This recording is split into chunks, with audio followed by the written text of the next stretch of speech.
Hello everyone, I'm Metis Balaska, and welcome back to Arcadia Fallen. Now, some updates before I continue. My new graphics card is up and running, and I can already notice the difference here. I hope it's noticeable with you guys too. And I did test it out with Samurai Jack. With the Samurai Jack game I got off the Epic Game Store, and I've been playing that in between recordings. Also, I did notice that there was some audio hiccup last time. Like my voice was too loud and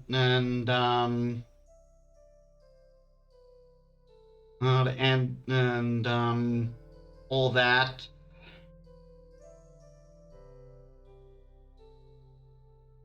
And I noticed that my logo was missing. I somehow accidentally turned that off. Hopefully this will turn out better. I may need to do some tweaking with as far as audio recording is concerned. In fact, let me.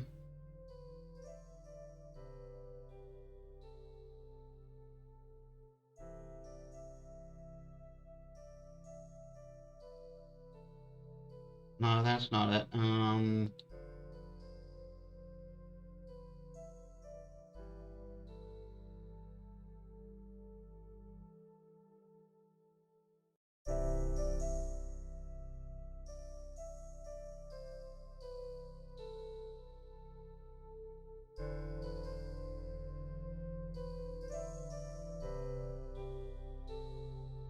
Yeah, that should be fine. Close. Okay. I am a good Let's Player. Okay. On to Chapter 3.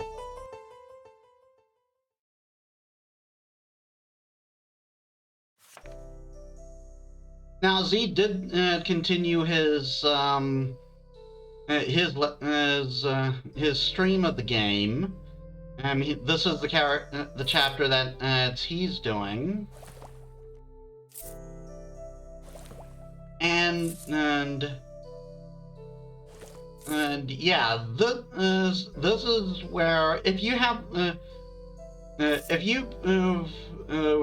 gotten an idea of who I'm picking for my romance option, now's the time to place your bets.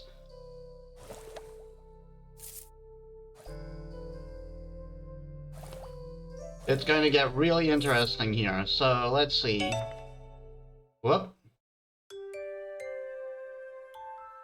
You approach Anne, who's looking deep in thought, poking away at the broken sword while Caden watches over her nervously. Please tell me you are being careful with it. Some of those tools look rather sharp. That's kind of the intention, Caden. I am being as careful as one can be with an audience breathing down their neck. Oh. Sorry, but can you really blame me? You are handling my people's heritage like it is a piece of scrap metal. Well, it kind of is right now. I mean, unless you know a good swordsmith. Right now, that's all it's good for, isn't it? Ouch. I'm trying to salvage what I can, but unless you give me the room to work and fix it, the sword will stay broken and useless. Boy. Things can have a value even if they are broken. You know? That is true.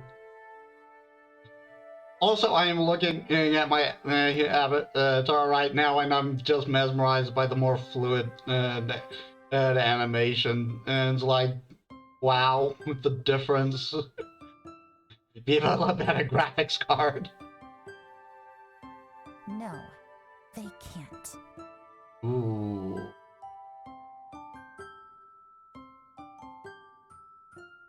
Hmm.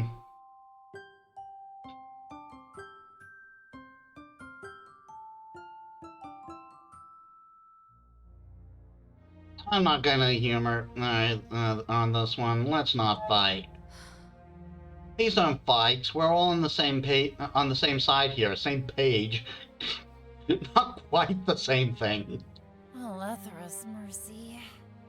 Well, you say that, yet the Outlander keeps breathing down my neck as though I will single-handedly dismantle his civilization.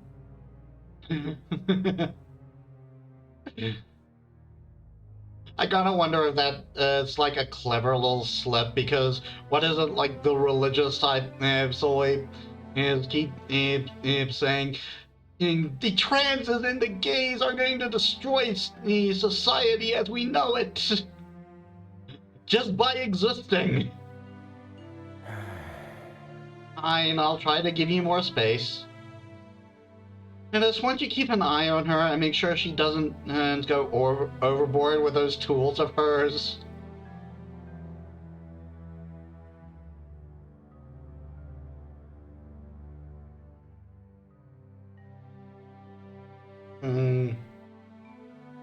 Can't promise anything.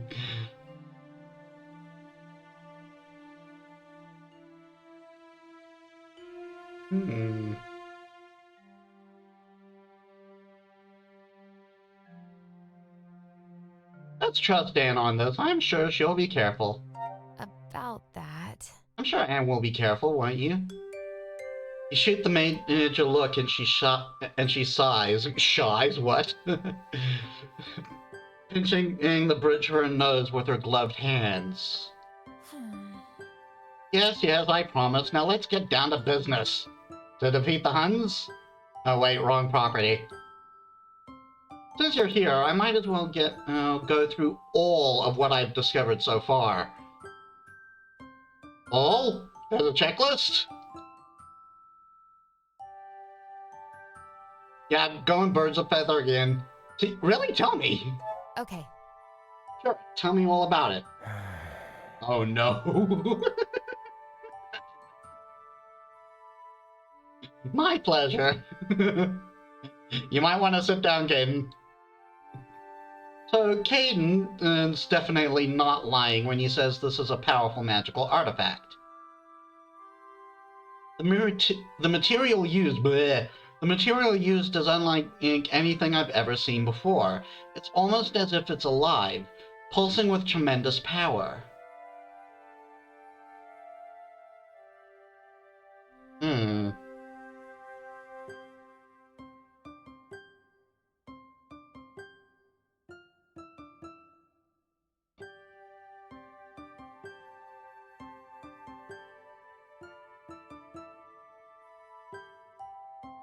I don't really think it would be a power source. It's like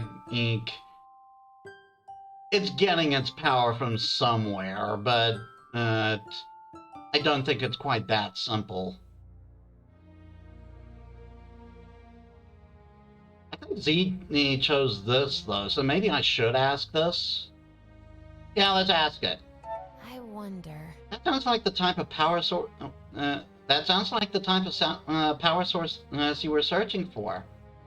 That's good, yes? Actually... Yes and no. This is the effect I'm aiming for, but I don't need to dig much deeper to know whatever school of magic created this, it isn't one that's allowed among the four classes of the Academy. I'm more likely to be executed than promoted were I to present this to them. How does this... I honestly do not understand the human politics surrounding magic. I doubt many of us do either. For the purposes of our current predicament, though, it might prove pretty useful. It might prove plenty useful. Almost butchered that, though not really. I've studied the map of the mines we found in the mansion, and I'm confident that my initial theory holds true. I can read, everyone, I swear! The seal we are trying to fix is much larger than any of us could have predicted. The sword itself, despite its power, wasn't enough to fix it. So even if I managed to fix the sword, it still wouldn't be enough to solve this problem. I'm sensing a but here. There has to be a way. Yeah, let's lighten the mood a bit. I'm sensing a but here. By your tone of voice, I'm sensing you have found another way. I may have found a way to solve this issue, but our fussy Outlander friend is not going to like it. Uh-oh. What? The sword itself is not powerful enough, but if we were to combine it with the spirit locket and tap into the power of the demons you have sealed away, maybe even add a few more? I think that might just be enough. I'd have to destroy the remains of the sword to repurpose it into a suitable component to fit the locket. And I'm fairly sure I won't be able to, how should I say this, put it back the way it was when we're done. Maybe he can take back the components? You're going to destroy it? Absolutely not. No way. I told you you weren't going to like it. I'm sorry, just there's something about the serious Caden saying no way. That's funny to me. Look, I do not care anyway. The less I work on this thing, the better, honestly. We could use more demon spirits instead of relying on the sword. We could just use more demon spirits instead of relying on the sword. I'm sorry. We have to capture those demons, of course, and make sure our alchemist isn't killed in the process. That would be ideal. I already died once. I do not want to do it again. Caden looks away in silence. The sword would put us ahead, and I was under the impression we were under a strict time schedule, so... What do you think? Caden sighs and looks to you.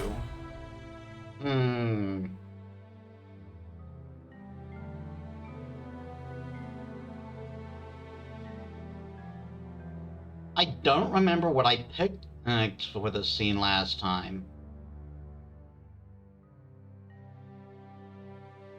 But at the same time, I know it's Z he picked, and I do kind of agree with him. We can't make this decision for him. About that... The sword is yours, Caden. I can't possibly begin to understand what it means to you or your people. The decision is yours to make. She is so annoyed. And looks away. Caden seems startled by your answer. Why would you... I'm surprised you could trust me with such a decision. Anne does make a valid point. If it will stop this unspeakable evil from spreading, I suppose the sword does serve a better purpose in her hands. Just please allow me to continue witnessing the process. She is not happy about this. Well, fine, as long as you don't get in my way. Actually, this might work out brilliantly. I can't reach half the stuff up here because Quinn Stack acted so high. But you, my tall friend, have just been promoted to lab assistant. What? I love that face. Caden, you are precious.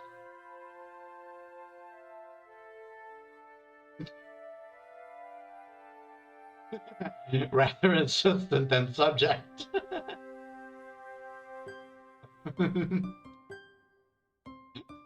I'll be going then. Bye. I'll continue to lighten the mood. Have fun. Well, that's my cue to get out of here before assistant is promoted to guinea. Before assistant is promoted to guinea pig. Have fun, Gaiden. What? Wait, don't leave me with. You can start by fetching me the vials from the top shelf. Careful, it will burn your skin if you get it on you. That face while she says that. Mercy. You know, when I first saw you, you seemed rather intimidating. Almost like a taller Victoria. Oh, really? That's quite a compliment. Victoria is a formidable warrior. Yeah, well, I realized quickly that you're nothing like her. You seem tough on the outside, but one can't scratch the surface much before realizing you're quite soft. I'm soft? Like a big, glowing jellyfish.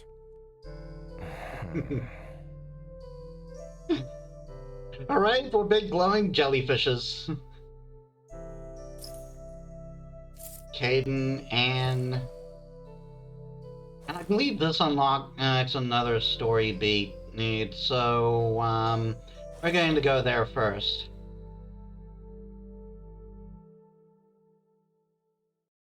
Yeah, this will lead us to alchemy practice. I believe we don't have any more, I don't think we have any more ingredients to get. Oh no, we do, no. Oh, but, before we do that, there's something particular I want to do, so, and we'll only get that once we start looking for once we do this thing.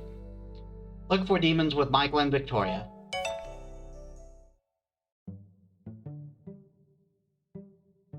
Victoria is already waiting for you in mine when you leave the alchemy shop, and she gives you, a curt nod when you approach. Are you two ready? I mean, as ready as someone can ever be going on a demon hunt. How are we going to find them? So far, we've just stumbled upon them in town. About that.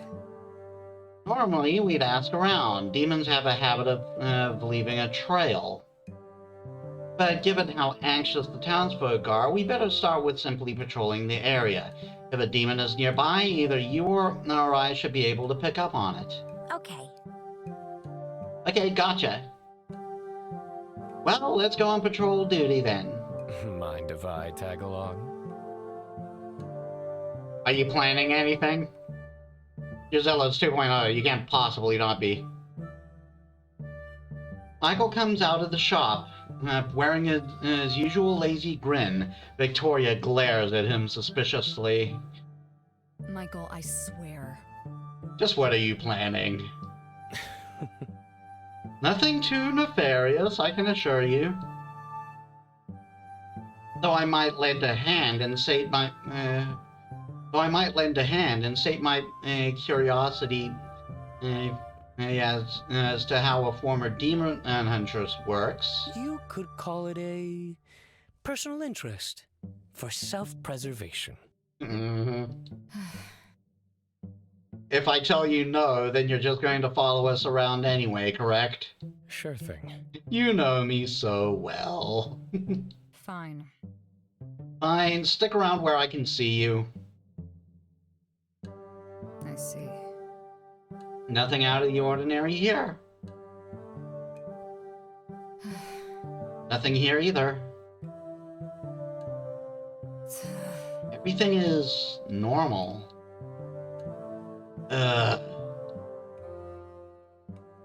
My feet hurt.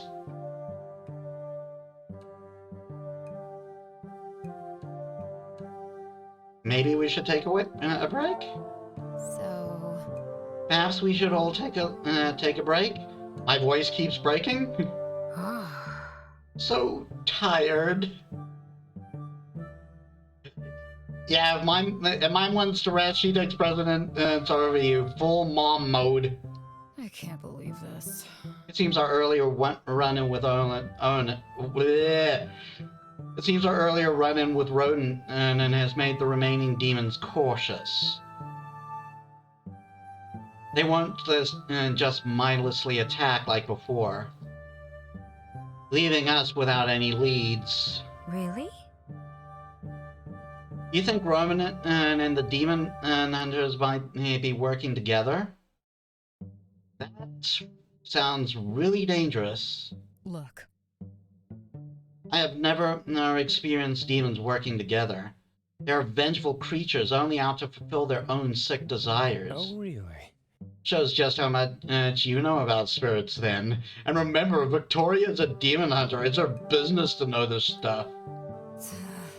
Explain yourself, mage. Look, Demon is just a term we in the Empire use to describe a spirit that has lost its way to become distorted. And yeah, that's an interesting point. Like, hell, even on our language, demons.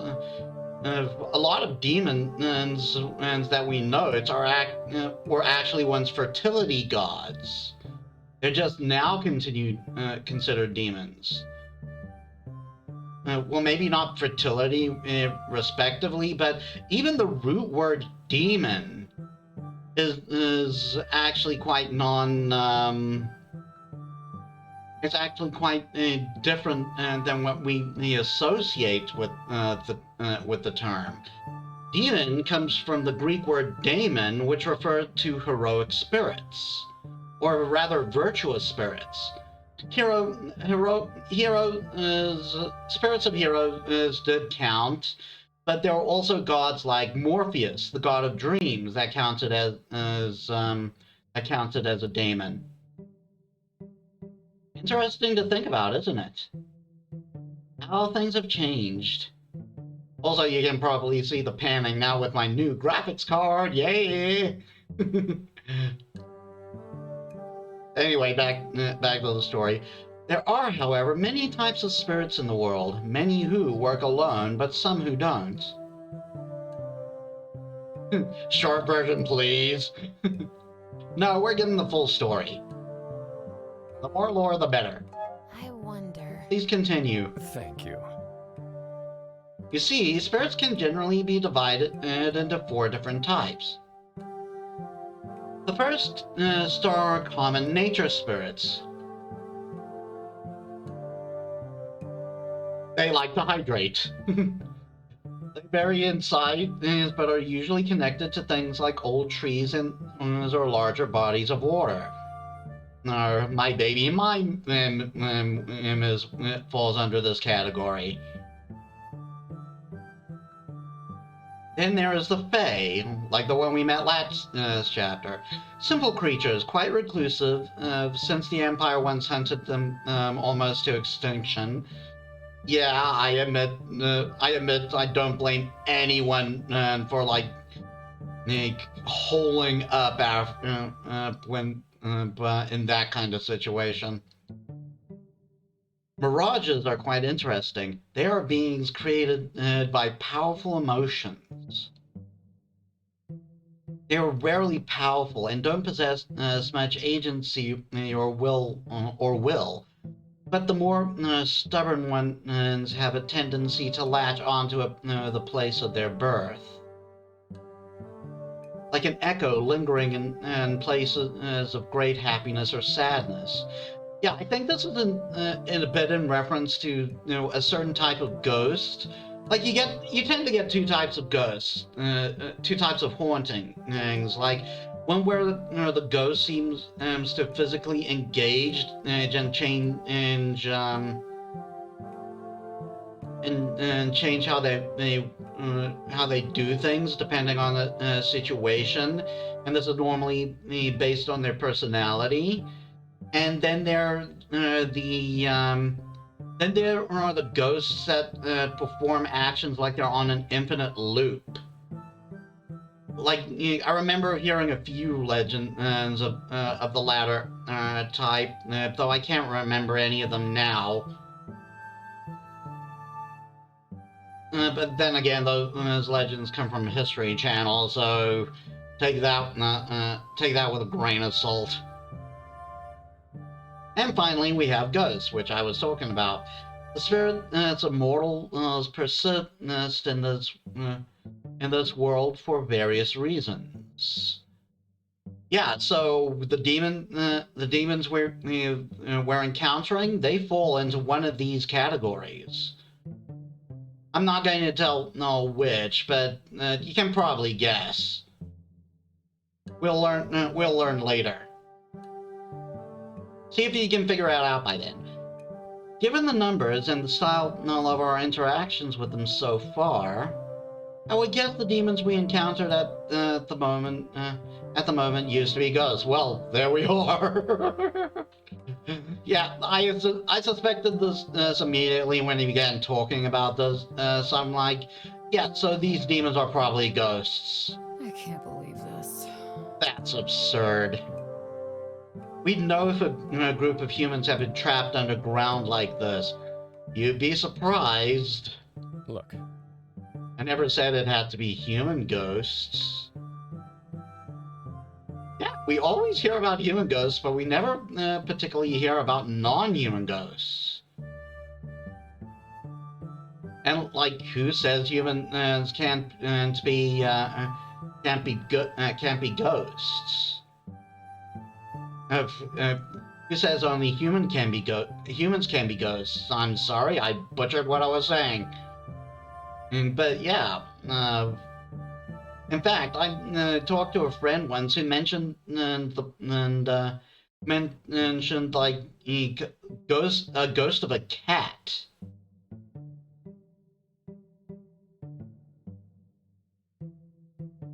Are you sure? Creepy. This is ridiculous. Such fairy tales will not help our situation.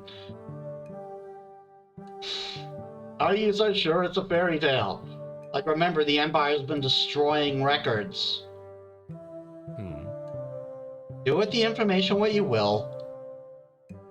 My point was simply, if my theory is correct, and these demon spirits are connected, if they died together, say an army or a family, well, there's good reason to believe they were working together towards a common goal.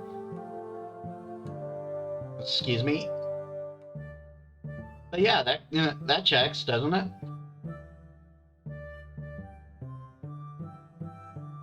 Oh my god, my animations are so fluid. I love it. New graphics card. So that's how it is. And what goal would that be? Not a clue. Of all the... You are the worst. Well, he was just putting out his thoughts. Didn't mean he knows exactly. Or does he?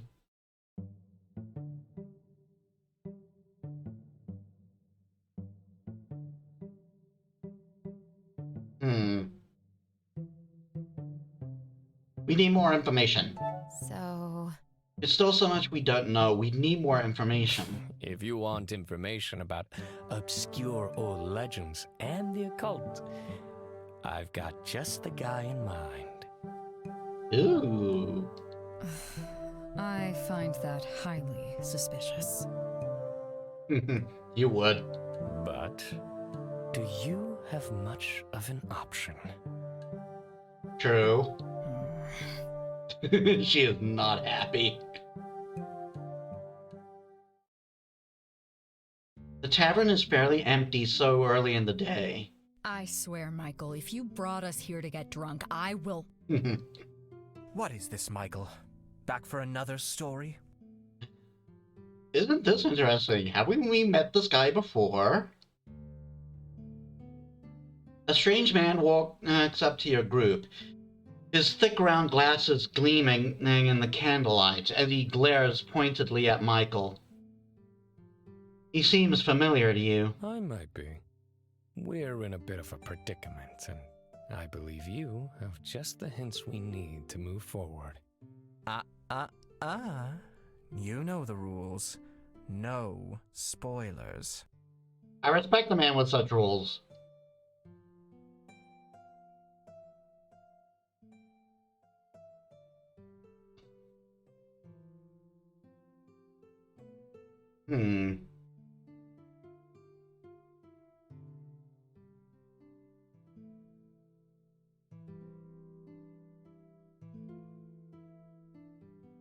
Friend of yours, Michael? This a friend of yours, Michael? Oh yes, the best of friends. We go way back. Right, Rune? The way he says that. And that right there is how I know you're about to ask for something unreasonable. Depends. What do you consider unreasonable? Bleh. I believe we have not yet been introduced. My apologies. You may call me Rune. Hello, Rune. I am a bard who lives to tell stories, and tells stories to make a living. Isn't that technically the definition of a bard in general? The Guild of Bards is an ancient group of performers and storytellers. They guard over many of this world's greatest secrets. Getting them to tell those secrets is the tricky part. Yeah, just as he said, no spoilers. Every story can be told. For a price. He does need to eat. You don't happen to have any stories about this area? He might. Of Anemone Valley? That's a weird pronunciation to me. I should check if that it's like I should check if like that's an actual way to say that word, because I've always heard I always heard the word I'm tongue twisting myself on one word, and I always heard anemone. Bleh. I finally got through it. Quite a few, actually. But from the way you ask, I suspect you are referring to something a little more specific. Maybe. Demons. Sure, just come right out and say it, Victoria. Well, we're here to get as much information as possible anyway, so... Rune raises a brow, glancing Michael's way. I see. Are you able to help us? I think I know what you're looking for. But are you willing to pay? Maybe.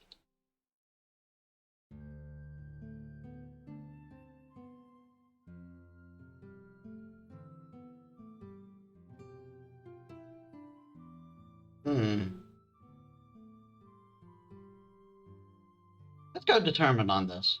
We'll pay you. Just name your price. Committing to the purchase without hearing the price. Are you sure you work in a store? Well, we're kind of in a desperate situation right now, so we don't know. We don't really have the luxury to haggle. You're an alchemist, right? What about a potion in return for a story? A potion, huh? You want to be king of the balloon fights? I got a glue potion. I used to know this alchemist in another city who made a glasses polishing remedy that would last all day. No smudges, just clear eyesight. Oh god, that would be a dream. Am I right? Am I right, my fellow four-eyed people? Yes, I actually do wear glasses. This isn't just specifically for my avatar. As much as I love it. I am all out and won't be going back for quite a while. Bring me something like that, and I'll share my knowledge. As long as I can keep some for myself. The bard leaves in Victoria's sighs, crossing her arms over her chest. I can't believe this. Guess we'll have to drop by Elizabeth for this. How troublesome. You're complying with his request. You're complying with his request without objections. I've seen you shake down far less eccentric personalities for information. How come? About that. I'm kind of curious as well. I was sure you were going to draw your sword on him. I don't handle every interaction with violence. Well, you do.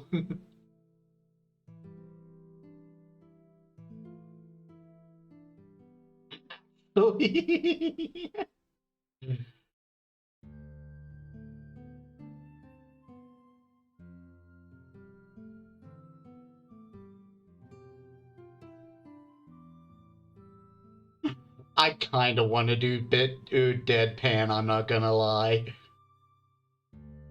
Yeah, if I remember Z went funny, I'm going deadpan. You do, though. You really do. Victoria glares at you hotly. About that. I'm not so foolish as to antagonize the Guild of Bards. How curious. I didn't take you for the superstitious type. So... It has nothing to do with being superstitious. It is a well-known fact that you play by the rules of those protected by the patron of the arts, or you face the That consequences. seems odd. I'm so confused. What are you guys talking about? The patron of storytellers, the Nightingale, an old god who's known to be rather mischievous towards those who wrong his charges. Yeah, we learned about that last time, didn't we?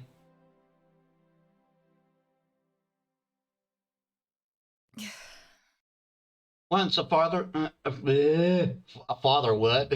Well, he could have been a father.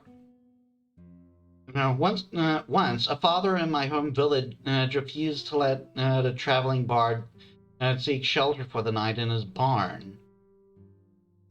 A week later, his fields flooded, the barn burned, and the road he used to reach the village was mysteriously overtaken by dandelions. The accidents only stopped after he went and made proper sacrifices, asking forgiveness for his wrongdoing. Yeah, don't mess with bards.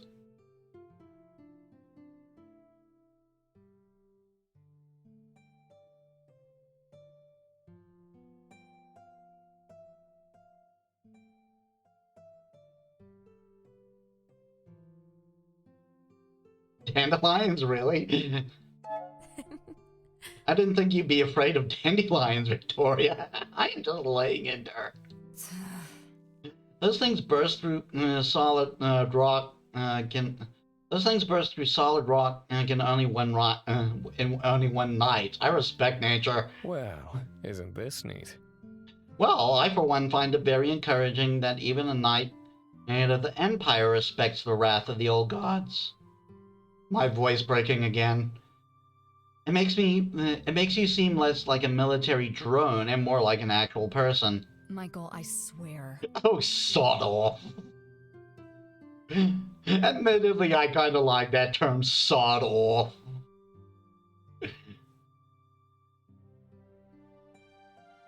Let's move on.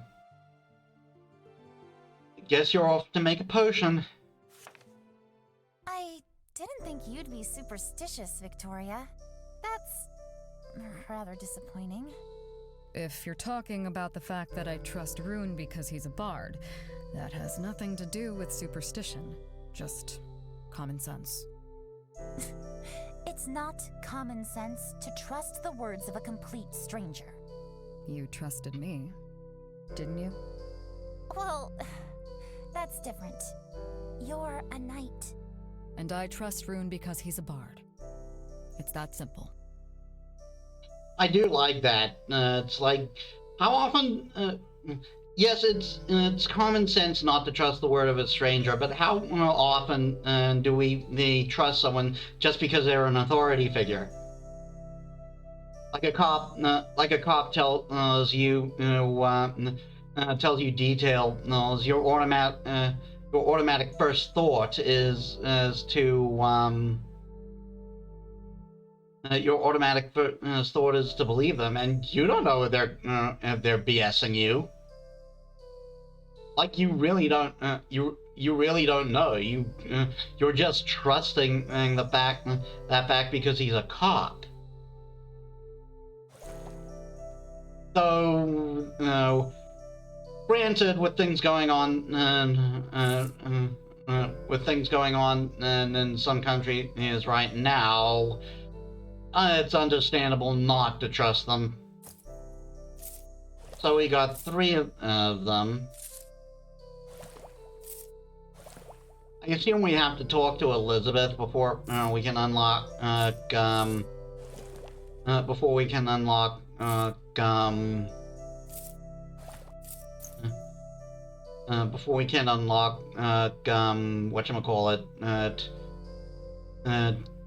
Michael's scene, Zello's 2.0.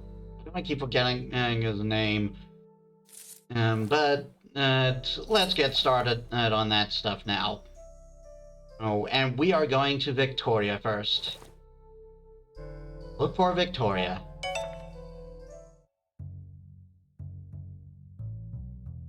You find Victoria in the alchemy shop, looking through the papers she found in Goldner's mansion.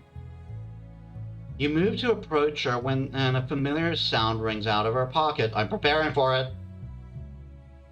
Victoria sighs heavily and pulls out the orb of communication. In a flash of light, Alethea appears. One time they don't do the sound, and it's when I'm prepared for it. Victoria, do you have something to report? Actually, hold on, since they bring up something connected to phones. That's not what I meant to do. Yeah, there. Just in case Uber Eats tries to sell me something again. I am good at Let's Plays. Victor... I do. We've traced the origin of the demons to the crystal mines. What?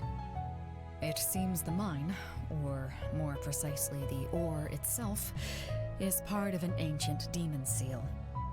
The mining activity in the area damaged and freed the trapped spirits.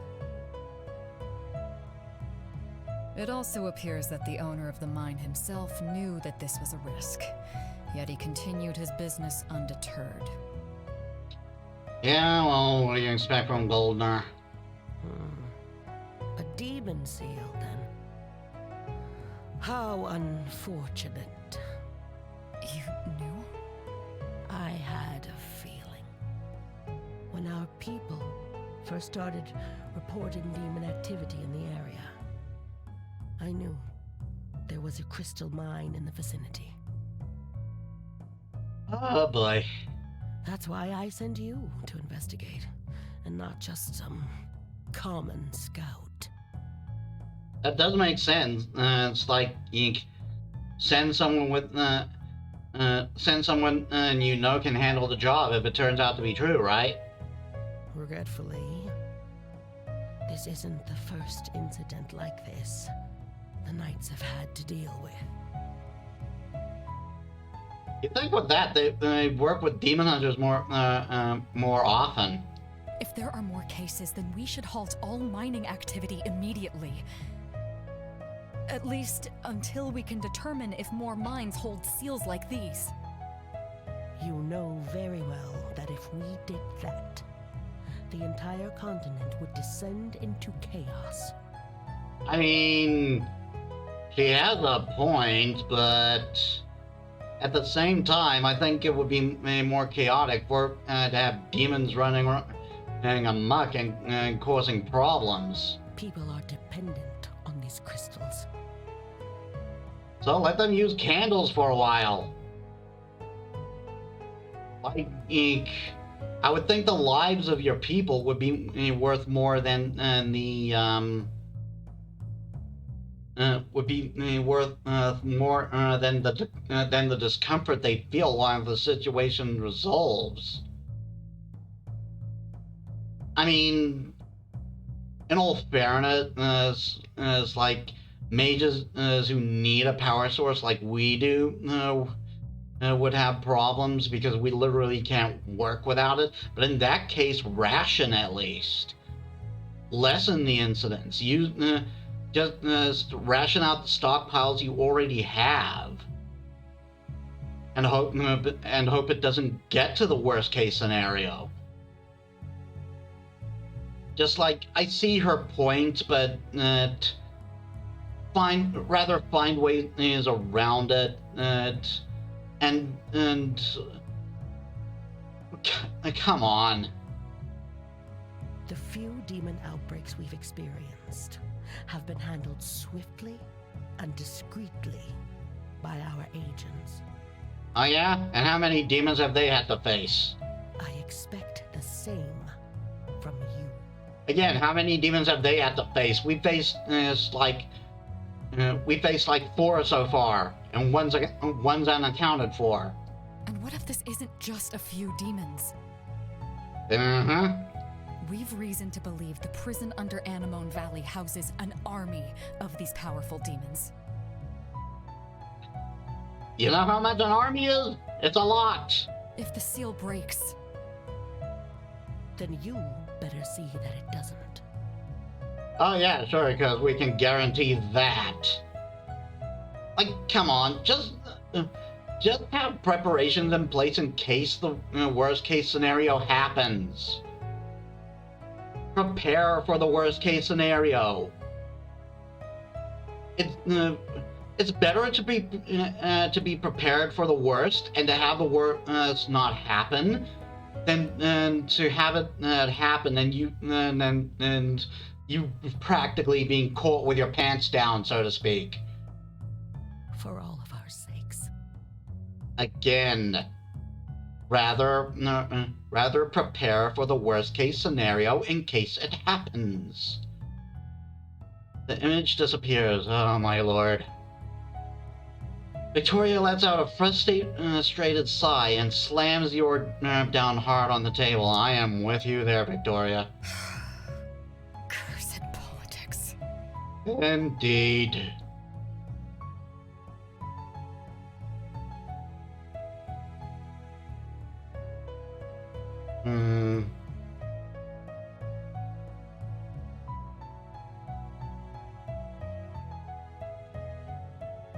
Are you okay? Oh. Victoria? Are you okay? You really should stop eavesdropping, Metis. It's my house. Right, but about what she said. About that. You're right, sorry. However, please explain to me what I just heard. Victoria huffs, but is more annoyed with the situation than you at the moment. So that's how it is. It appears that we are not getting any help from the capital for dealing with Goldner. Surprise, surprise. What a mess. No doubt Michael's going to have a fine laugh about this. Yep. To be fair, he was right.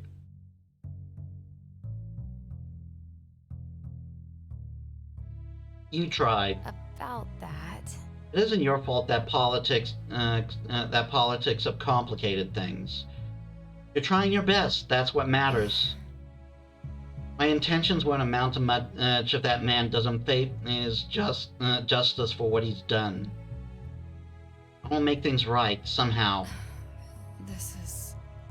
Just what kind of knight would I be if I couldn't even right such an obvious wrong?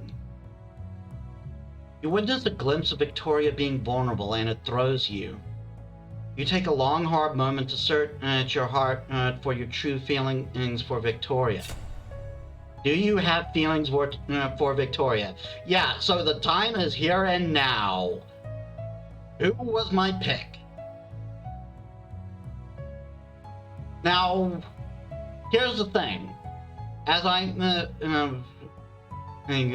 can tell you right now that once you pick one, when you say if you say yes, all other romance options go out the window. You only get to pick one, which is kind of sad because I would have liked that if they could have like a polygamy or polyamorous option, like just to like spread how that works a bit. But because that can get rather complicated, I can see why they didn't do it.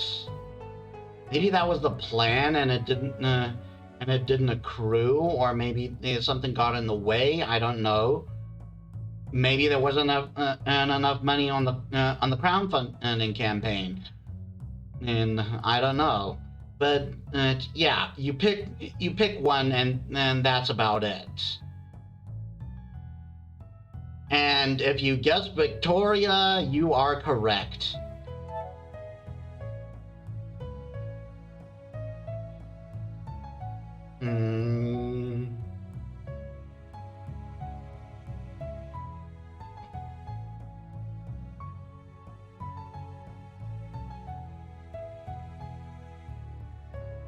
I'm not gonna tease. It's not that kind of moment. I respect you. You see... I might not always agree with your decisions, but I respect you. You're trying to help. That's not a bad quality.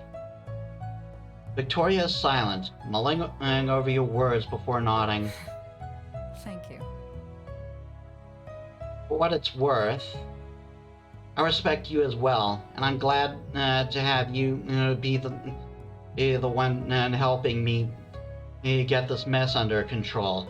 So yeah, now the story will naturally develop with Victoria as our love interest, based on previous experiences.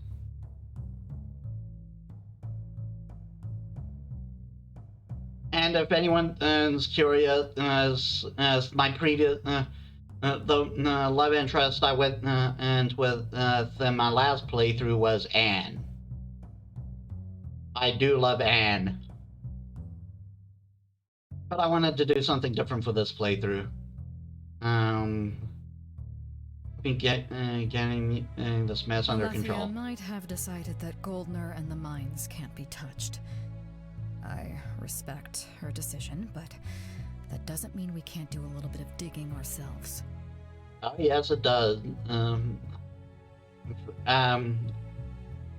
My bad, I worded that wrong. Oh no, it doesn't. He will pay for what he's done, one way or another. Woo! I did kind of want to see if I could romance Victoria in the beginning. I just kind of accidentally went with Anne because I didn't know there was no polyamory option. But I'm definitely liking this.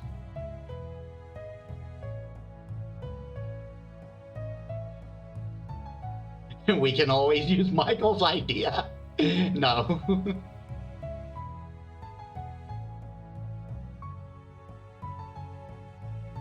Let's bring him down. About that. He won't get away with this. Victoria smiles at you gratefully. You get up and leave. So, you brought the alchemist back to life and somehow linked your souls together in the process? How? Mostly by accident, really. I was trying to help and it just sorta happened. Fascinating. If I wasn't preoccupied with my current project, then looking into this spirit resurrection could be another viable option. I'm certain plenty of high-ranking nobles would be interested in procuring such research. However, I suppose the side effects might be too much, even for them. Side effects? Oh, wait, you're talking about me? Gotcha. Ah, my baby.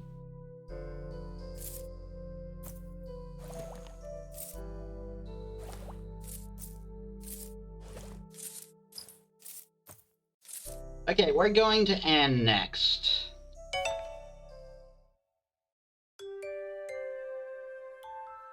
Anne's workshop is startlingly quiet when you return. You find the mage not busily bleh. You find the mage not busily wielding new metals to get. Bleh. I did it again. You find the mage not busily welding together new metals, but instead leaning against her desk, reading what appears to be a letter.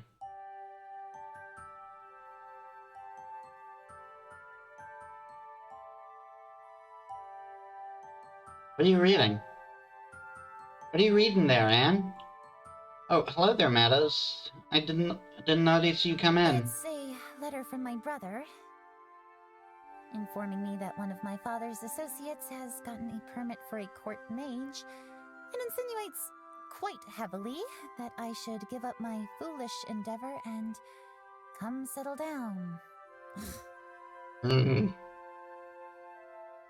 I kind of know what Victoria is feeling here in a way.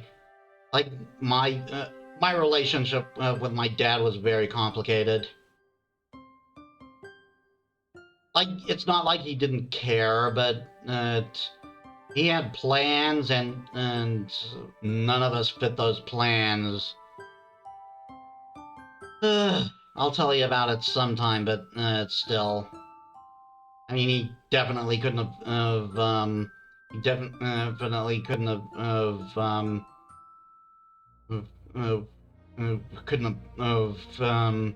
taken into account I was transgender. She folds up the letter and throws it on the table dismissively. He's an idiot if he thinks I'd settle for a life as a pathetic court jester. But you've got to admire his tenacity. I didn't think his couriers would be able to find me all the way out here.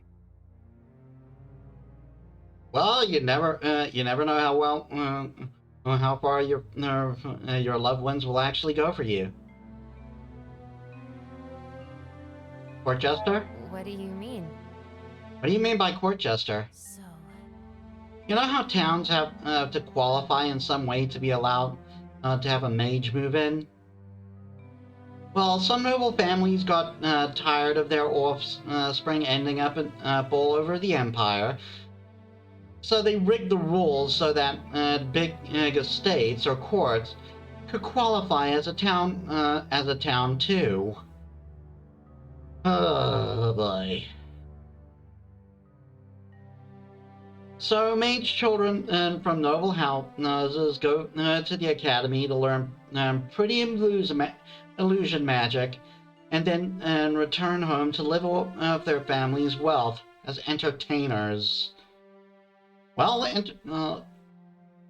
on the one hand, entertainment is actually important, and I mean, it's great to unwind once in a while. Well, like, you can't be working 24/7, and without some form of relief, right? Got to get rid of all that stress. But at the same time, being forced to do that, and that's something I can't agree with. If you're going to do any sort of job, it has to be what you want to do. Like, this is a good example. Like, because of my own health circumstances, it's difficult for me to get work. But I took up VTubing because it's what I wanted. In fact, I wanted to make videos for a long time. Just VTubing gave me the option of VTubing gave me a new avenue that would allow me to express myself better. Like, before this, I just did pure gameplay videos of FGO, partially because that was the only hardware I can handle at the time. But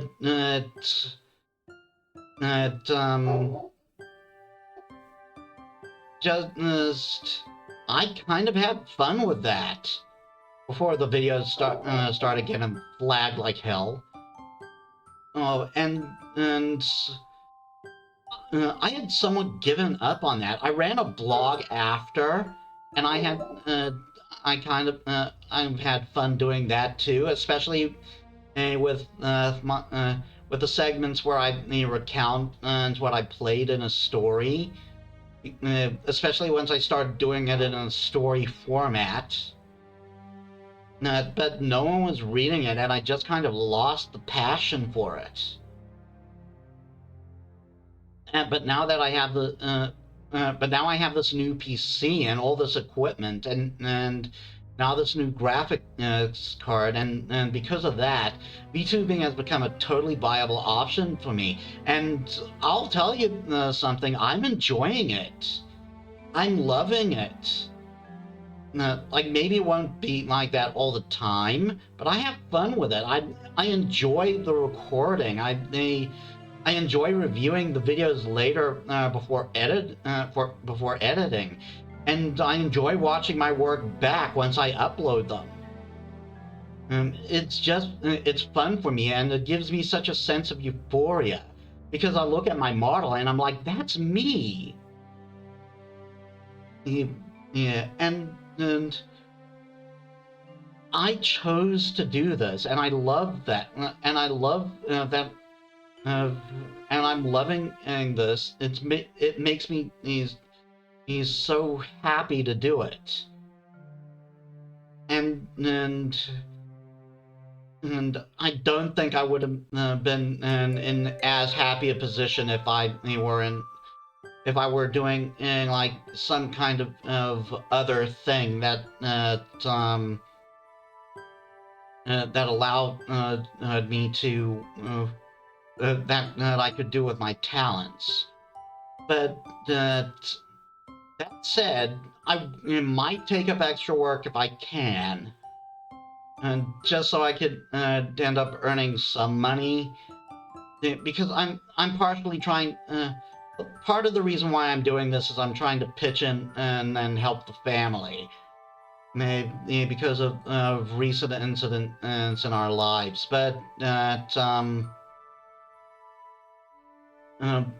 but yeah, the main reason why I'm doing this is because it is fun. I'm happy doing this. And I think that that's the best kind of work you can do, doing something you enjoy.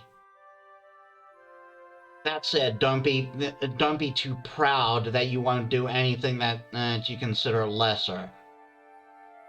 Like it's been floating around for a while now. There are no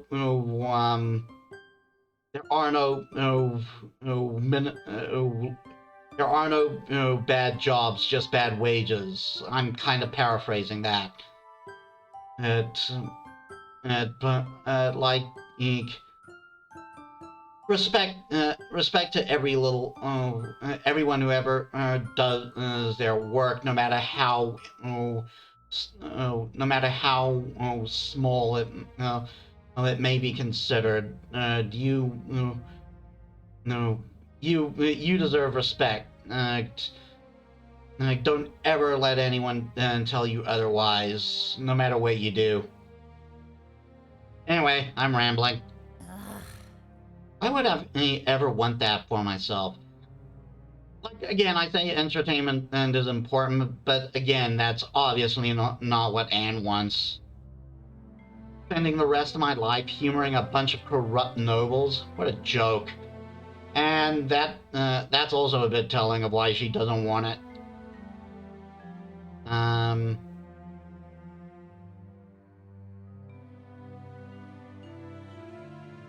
Give me a second, guys.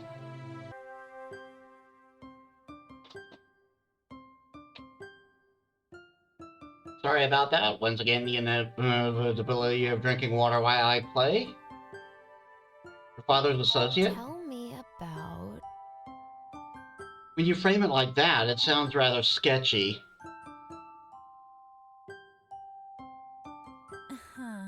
Oh, that's because it is. I love my father dearly, but I'm not a fan of how he uses our family's power to bend the rules to his will. That's the end of that conversation.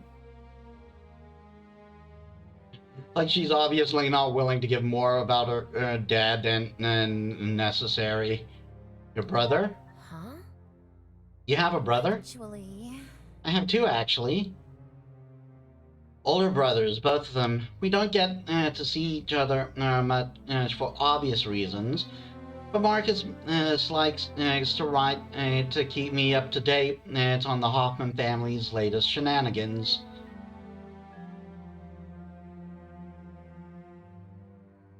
What about your parents? Hmm? What about your parents? Don't they write to you as well? So... My father is too busy playing politics to spend much time on family matters. He does spend the occasional. He does send the occasional extravagant gift as a way to mend the tear. She chuckles and taps the gemstone brooch holding her tie together. Excuse me. My mother and I have a complex relationship. We don't talk much. Yeah, I was the same with my dad. Your father is involved with politics? Tell me about... Your father is a politician? It is his passion. The Hoffman family has always held high standing among the elites of Eridus, but my father's ideals have been shaping the entire region for a generation now. Eridus has a history of being rather conservative in its views on magic. My father changed that, tipping the scale toward a more open approach. Yeah, sounds familiar, doesn't it? He has done amazing work, so I excuse him for being rather an absent parent in my life. If he would never have been happy if he had put that part of his life behind him. Yeah, kind of a similar thing with my dad. Like he wasn't involved in he wasn't involved that much in the family. Greek thing. It's a Greek thing, and I'm Greek on my father's side, and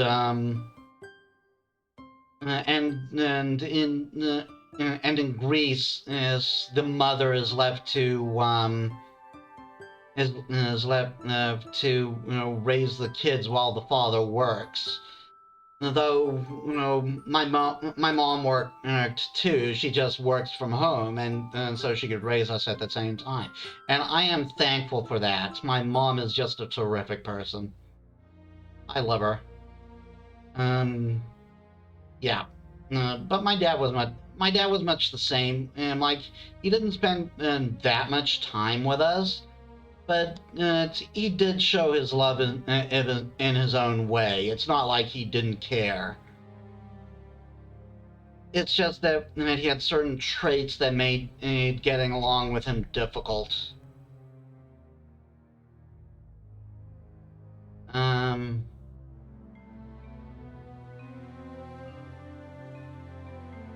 I'm not going to say he's a bad father, but it still must have been hard. Still, it must have been quite hard for you growing up without him.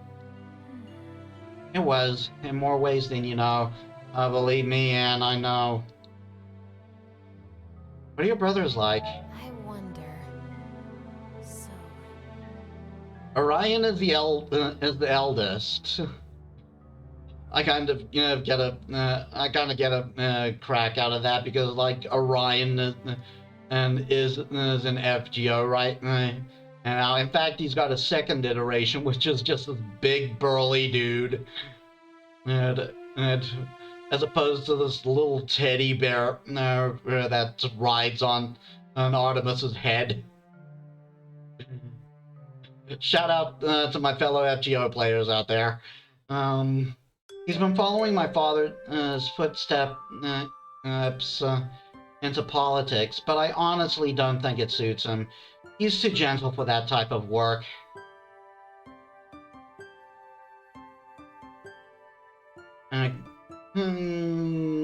Depend. I don't know if I agree or not. Like, you can grow into a role, and I can't say, and I can definitely say that politics could use some more compassion.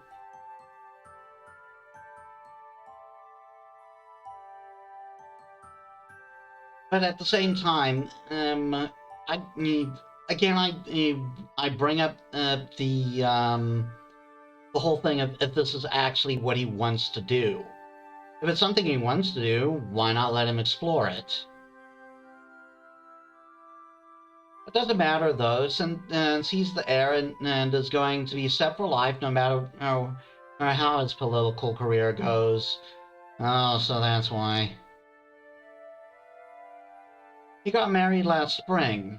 I have never met his wife, but Marcus writes that she's sweet, so I'm happy for him.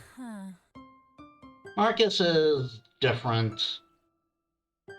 Easily excitable, but with the attention span of a small fish.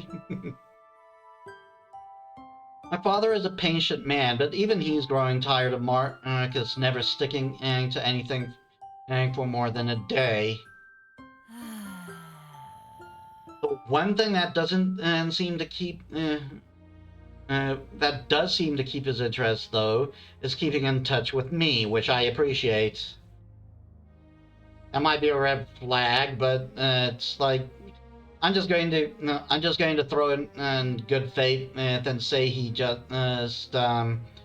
wants to stay connected with the sister that he loves. Let's talk about something else.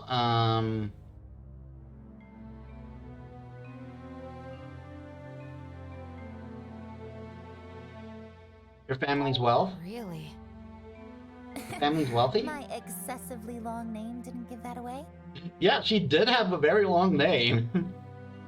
In fact, I can't remember it at all.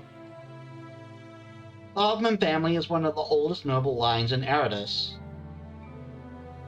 It's of no use to me, however. I escaped that circuit when my mage abilities were discovered, much to my family's chagrin. I like that word, chagrin. So yeah, I definitely believe if her brother cares, as like you don't go through this kind of effort for someone you don't care about. But at the same time, like I was saying, you should do what you love. About that. You should do what you love, no matter what your family might think. My thoughts exactly. My family doesn't understand my dream or why I work so hard to reach it. They are simply projecting their own hopes and wishes onto me. Yeah, my dad kind of did that, but my mom raised us differently. She wanted us to be happy, and I can't express how grateful I am for that. It doesn't make them bad people, but it means I have to contend with walking this path alone. At least until I succeed, and hopefully they will realize that this is what makes me happy. Fascinating. It's funny. She turns to you. In a way, I think you understand me better than they do. We might not see eye to eye on some things, but you have at least experienced the same as I have. And I have chosen to support me even if you don't agree. That means a lot to me. Yeah, so obviously, like with Victoria before, this is where you have the option to go full romantic path with her. they already selected Victoria, so we're locked out of the romance with any other person. Oh, and obviously, if you haven't romanced them the entire game, this doesn't whoever you don't romance doesn't get an option like this either. Like, I didn't get one from Michael in my first playthrough, and like I said, he was the only one I didn't romance.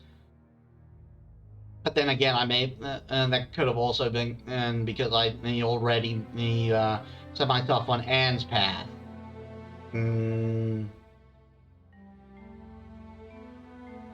Whatever. No, I'm not gonna do that.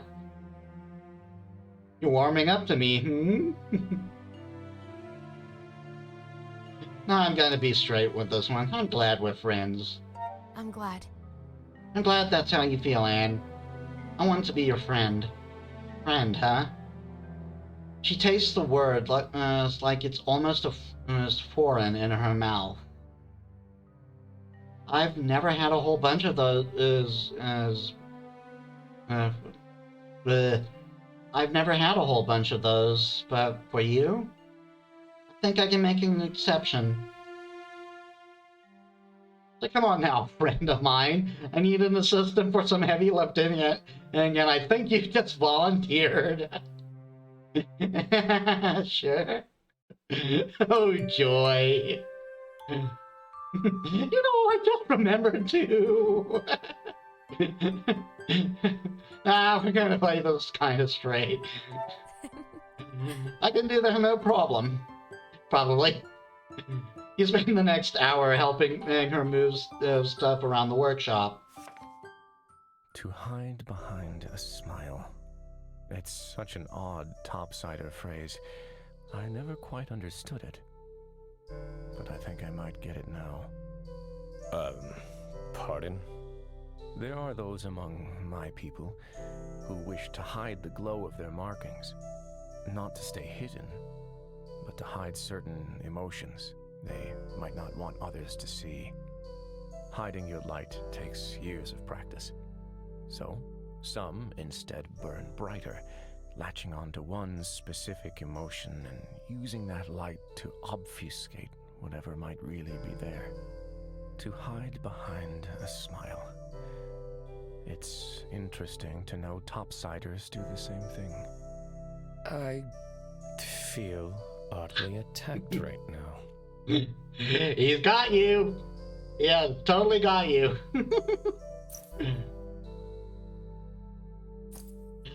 Caden would obviously would know emotions more than anyone, since his people have developed around that.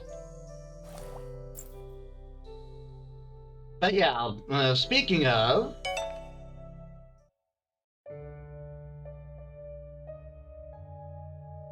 you want to talk to Caden, but you can't find him as at Anne's, and he isn't at the shop either. It's getting dark, so you search the town for him. The town square is empty, so you sigh and continue on.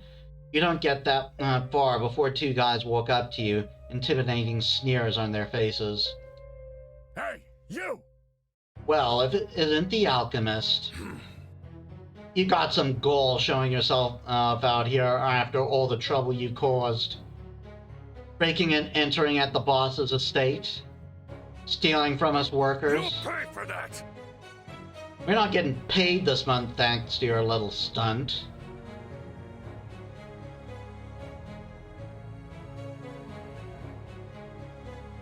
Now, why would I do that? Actually... Take a moment and think. Why would I steal anything from you? Everyone needs coin. I've got a paying job. I don't need to steal coin. A job that people rely on. Everyone knows you and the boss had a rogue as he's working to put you magic folk back in your places. And there we go with that phobia again. stealing the worker's salary is low, even for your kind. That asshole. So we think it's only fair to get you get to share in some of our pain. Oh, God. They close in on you. Now, I did try to fight back my last playthrough. It doesn't go well. We're running. We're the squishies. You turn on your heel and run. You're fast, much lighter than just two burly mine workers, but unlike them, you spend most of your days inside a shop, so your stamina isn't all that great. Fair enough. You cry out when a big hand clamps down on your the back of your shirt, and you feel yourself getting lifted off the ground like you weigh nothing. The men's laughter ringing in your ears. Look at this scrawny thing. Thought you could outrun us, huh? Now it's time for us to have some fun. You instinctively curl up, waiting for the strike, and when the blow lands, it isn't on you. Yeah, again, that mage is being an allegory for LGBTQ people. No, like there are, like I don't think it happens here, since in my country, since here LGBTQ people are constitutionally protected. It wouldn't surprise me if there are cases like that. But I've heard stories is in countries like America in particular of like people being killed for being LGBTQ. They just get outright attacked for being who they are, and well, what's happening here? We're being attacked because we're a mage, and there's even no justice for those victims. Like especially if they're especially if it ends in murder, because there's many states in America do have what's called the gay panic law, which basically means if you kill someone who's LGBTQ, you can just say, "Oh, I thought they were harassing me," or something like that, and those people get off scot-free. Thankfully, I believe more and more states are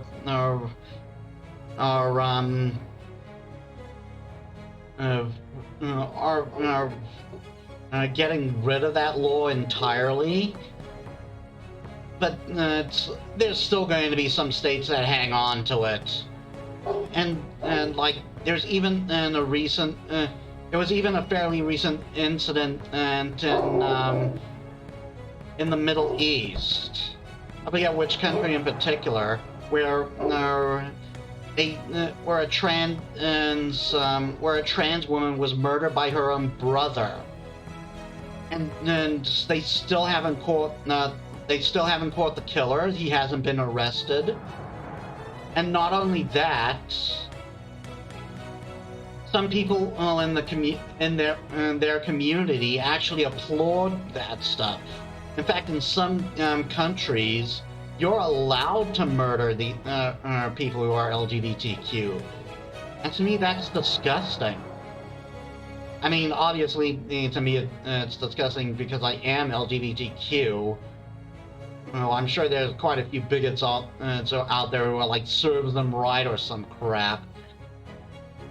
But yeah, this stuff happens a lot, and it shouldn't. Again, I'm rambling. Let's go on.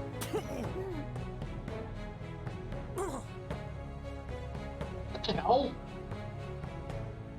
You let out a yell when you suddenly fall, landing in an ungraceful heap on the street, wincing. Yeah, for the record, if you try to fight them, you get beat up. Obviously. The goons are laying in the dirt around you, but out cold. Above them stands a large shape, hard to make out in the dark. Yeah, we can definitely make them out, because, well, obviously, but notice anything different? Your vision is still swimming, but you feel them help you upright. Hold hands looking over you. Does that mean eyes? Is that a typo? Talk to me. How are you feeling? Just saying, hands don't look. You blink in surprise, your vision swimming into focus on the familiar but glowless face. Totally had that. No, we didn't. Thank you for saving me. Thank you. Hayden, thank you. You really saved me there. Hayden's face is devoid of any emotion. There's something off about him. The glow from his markings is dim, to the point of not being there, and his voice is dull, like he isn't quite there either. Look. It isn't safe here. Let's go back to the shop. You don't argue with him as he guides you back down the street. He doesn't speak another word the entire walk.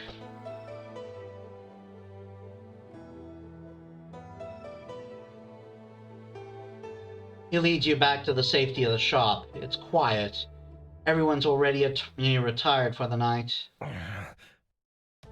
As soon as you are inside and the door behind you is safely closed, Caden lets out a relieved sigh and you watch, stunned, as the color slowly bleeds back into his skin. He winces as if it's painful.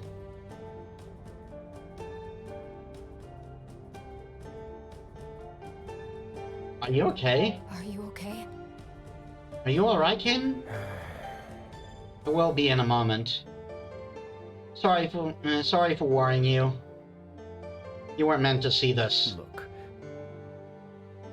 I don't use my training as a night walker often. However, you were in danger. However, you were in danger, and I wouldn't have been much help if they noticed me.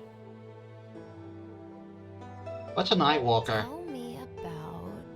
Well...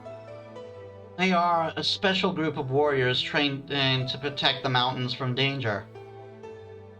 They tend to do that by staying hidden and gathering information. They get their name because one of their key skills is to be able to hide the glow of their inner light. For the Ajoma, that is, a rather unsettling skill to possess. Like, you're basically turning off your emotions. That would freak anyone out. And I believe that was something of a scare tactic in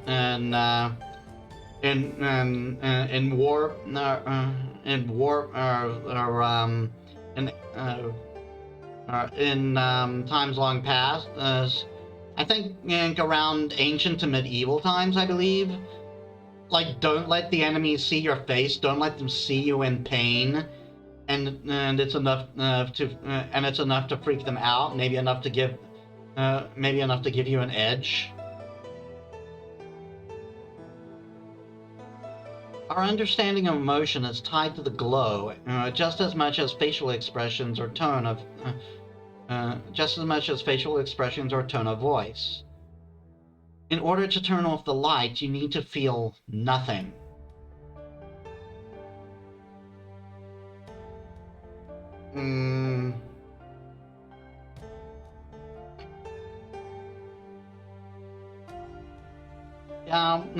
I am going to say that sounds frightening. That can't be. That sounds honestly terrifying. It is. It is only the bravest among us who get to undergo the training. It changes you. I can imagine.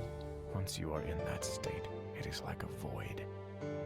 And in order to get your glow back, you must reconnect with your emotions.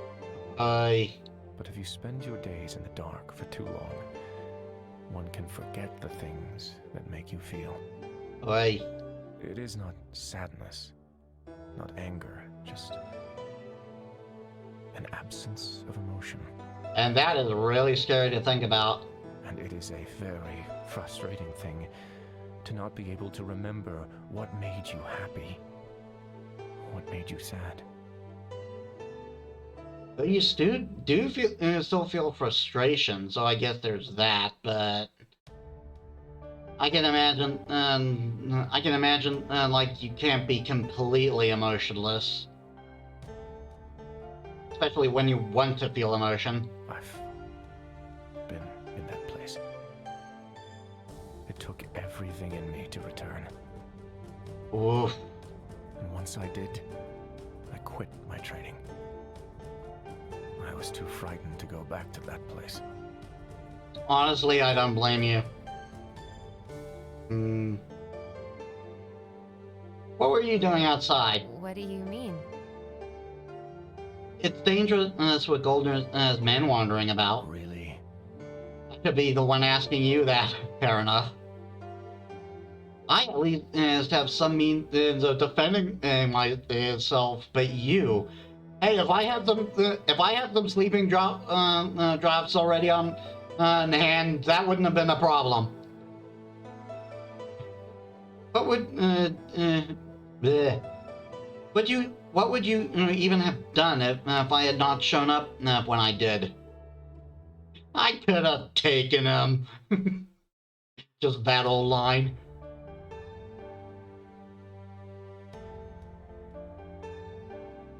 You're right, I'll be more careful. About that. You're right, Caden. I'm sorry, I'll be more careful in the future. Well, I'm just grateful you didn't get hurt. Yeah, but you definitely do get hurt if you try to fight them. But he jumps them before it gets real bad. I've been observing the streets at night for a while now to keep track of Goldner's men. I want to find some way to be useful to our cause, now that the sword is broken together with our original plan. Yeah, so Caden has a need to be useful. So far, I've learned nothing useful. Does Victoria know? Does Victoria know about you sneaking around town at night? That would be a no. I'll take that as a no then. No more questions. He remains silent, and Caden sighs, running a hand through his hair. look. I know these nightly activities are risky, but I couldn't just stay here and do nothing. Now that Anna's taken the sword, the only useful thing I'm capable of is scouting in the dark, but it appears I can't even do that much. A true Nightwalker would have been more useful, but I am not that.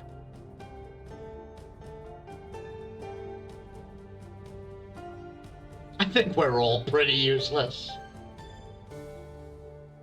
Part of me does kind of want to get angry here. I don't remember how I did it with my previous playthrough.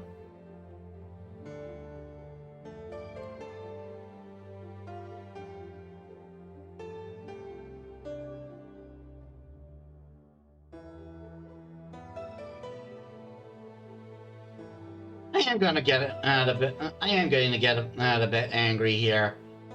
No talking yourself down. Don't talk about yourself like that. You've been a great help to us, Caden, even without the sword. You're our friend. I wouldn't change you for anything. Metis. He was taken aback by that. Thank you. I needed that. I might have lost my head a little there. Sorry. It's late.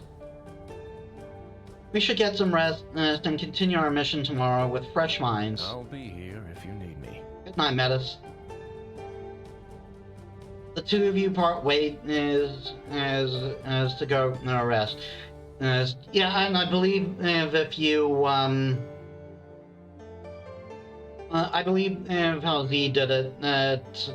When he talks down to himself like that, is your is your chance to enter a romance with him. I think. It's been a while since I watched his video on it,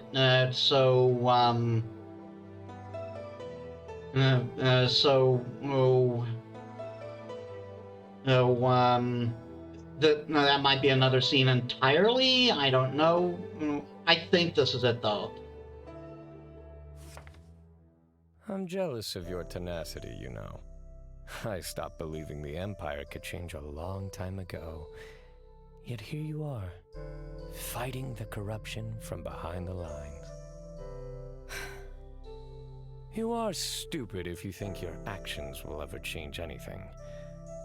But perhaps, if we had more stupid people in the world, things would be different. Or maybe, if people like you took a break from spreading chaos in the world, I'd have enough time to deal with more important problems. But where would the fun be in that? Be honest. You'd be dead bored if you didn't have people like me to chase around. You are impossible. That classic Xelos 2.0. Okay, so Michael Cena is going to pop up later. So here we go. Welcome back. Hello there, Metis. What can I help you with? This will take us to alchemy practice. We don't want to do that yet. I need to clean some glasses. So... I've got an odd request. A cleaning potion that keeps a pair of glasses clean all day. Again, isn't that the dream? How curious. It is indeed an odd request. I thought you were hunting demons. So did I.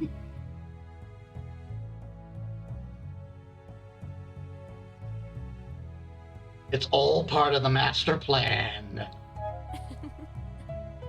It's all part of the big plan of having our superior eyesight. I started laughing during that, I'm sorry. This is all part of my big plan of having superior eyesight when we face down the demons. They'll never see us coming, because we'll have better eyesight. Leatherous mercy. Okay, I need the fan on a bit.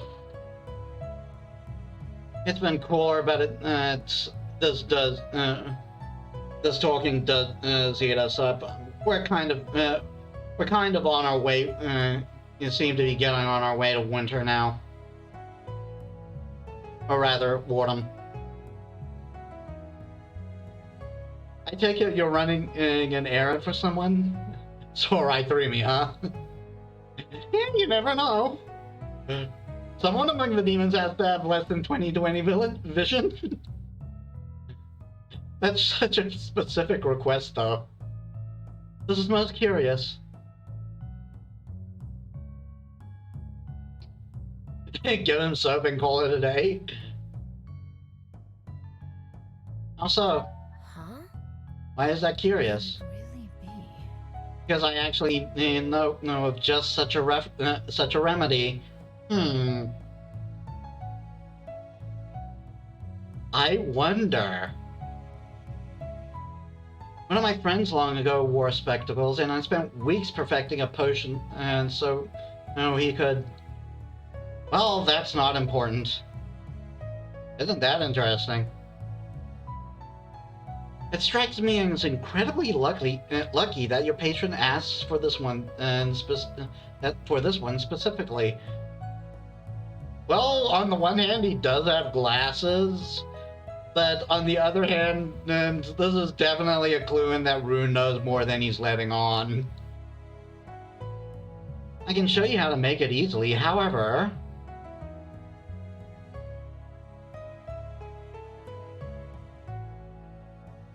More errands. Guess I'm off to Quinn's? Sounds like I need to pay Quinn a visit? Yes. Be sure to say hi for me, dear. No alchemy right now. I'll be off then. That's all for now. I'll see you later. Very well. My voice keeps breaking. Take care, dear. Mime.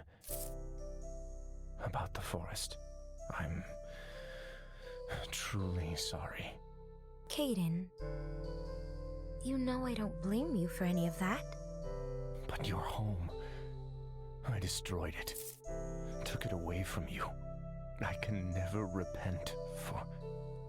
Sure you can. We're all here because we're trying to fix things, right? Even so, I'm still sorry. Oh. And I'm going to quickly save.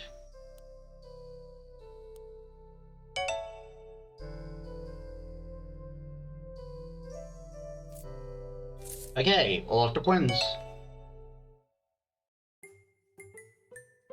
What can I do for you today? Hi, Metis. How can I help you today? About the forest. So about the wilted forest. Anne has already filled me in on the failed ritual. It's quite unfortunate, but it explains the results I got from the soil earlier. The life of the forest was simply sucked out and the earth was left barren. I'm afraid nothing will grow there for many years to come. I'm not gonna say that. Must be something we can I do. can't believe this. That can possibly be the end of it. There must be some way we can fix it. Actually, It might be possible to use nature magic to return life to the soil. I've never actually tackled such a large-scale project before. It's quite a bit out of my jurisdiction, so to say.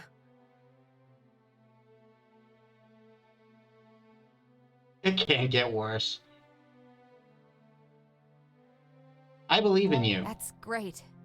If there's anyone who can do it, it's you, Quinn. I'm sure of it. I appreciate your confidence in me. All right, I'll give it a go. What's the harm in trying? I could use your help, though. There are some alchemical potions I'm familiar with from back at college that might speed up the process. Of course I'll help. I'll do it. Another beat in that side quest, I believe. I can help out. What do you need? Thank you. Thank you so much. Okay, so what do we need? I suppose for the base of the spell, I could really use a strong fertilizer. Yep, alchemists do that too. Do you think you could brew some up for me? Glamorous. Some fertilizer? Come on. You got it. Okay. Sure, I'll see what I can whip up back at the shop. Bleh. Thank you. Thank you, Metis.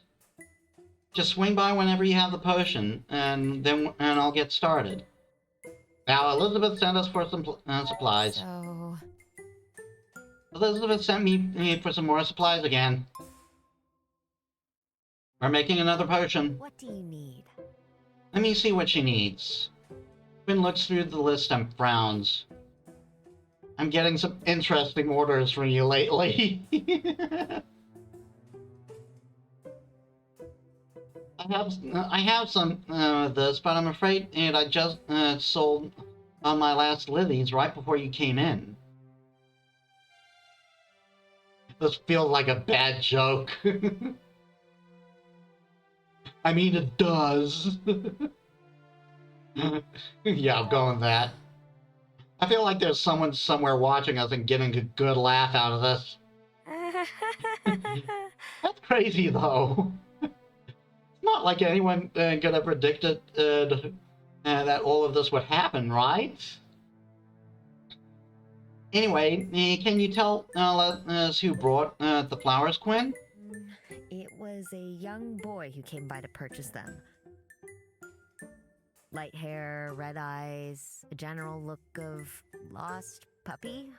Really? That sounds just like Tim, doesn't it? I love how general look of a lost puppy is the nailing descriptor. Where did we go? Ah, so that's how it is. I saw him heading out of town into the forest. Let's go! We might still catch him if we're quick.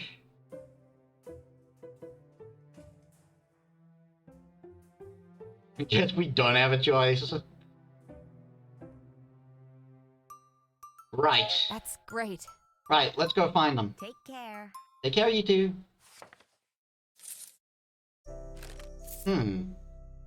Got another story beat here. Oh, I think this is for getting the,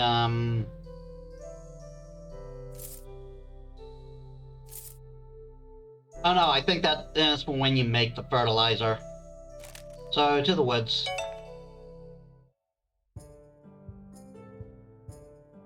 Gwen Mime head out into the woods and search for the lilies Quinn sold. You search for a while before stumbling upon a small clearing with a couple of modest graves at its center. Think he's around here somewhere? Alchemist, what are you doing out here? And is this a spirit? I'm sorry, what?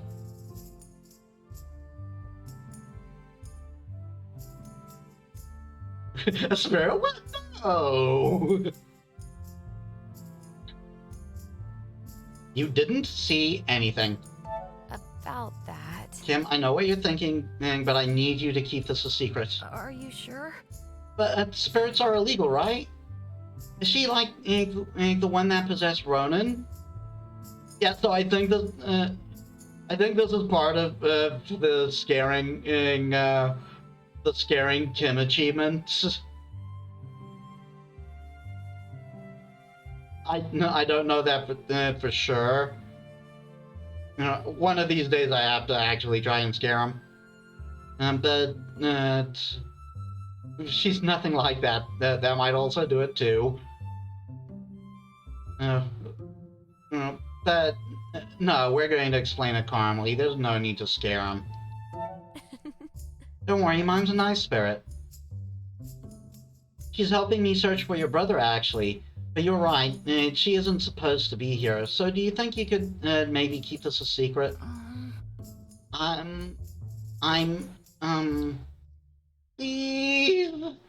Please for my baby. Kim's face turns a dark shade of red and he looks away, rubbing his neck. This is kind of adorable, really. I get if it's for my brother. I mean, you don't seem like a bad spirit, so thank you so much. I'm still surprised to run into you out here. Not many folks come along this path anymore. Really? Then what are you doing out here? Oh, well, you see... Kim holds up a bouquet of flowers with a sad smile. Visiting my parents. Ooh. Oh. Oh, I'm sorry. Don't be. They died when I was very young, so I don't really remember them much. For all my life, it's been Ronan who's taken care of me. He doesn't like coming here, though. He says it's a waste to cling to the past like that, but I don't know. He is not exactly wrong, but I do think it's important to remember the past. Like, what's that saying? Life must be lived forwards, but it can only be understood backwards. Something like that. I heard that putting lilies on a grave allows you to connect to the dead buried there. Yeah, you see where this is going, right?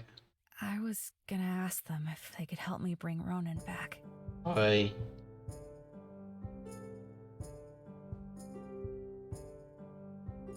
Now, if you pick this option, this is what Z picked. And you do talk him out of it. You do talk him out of the flowers.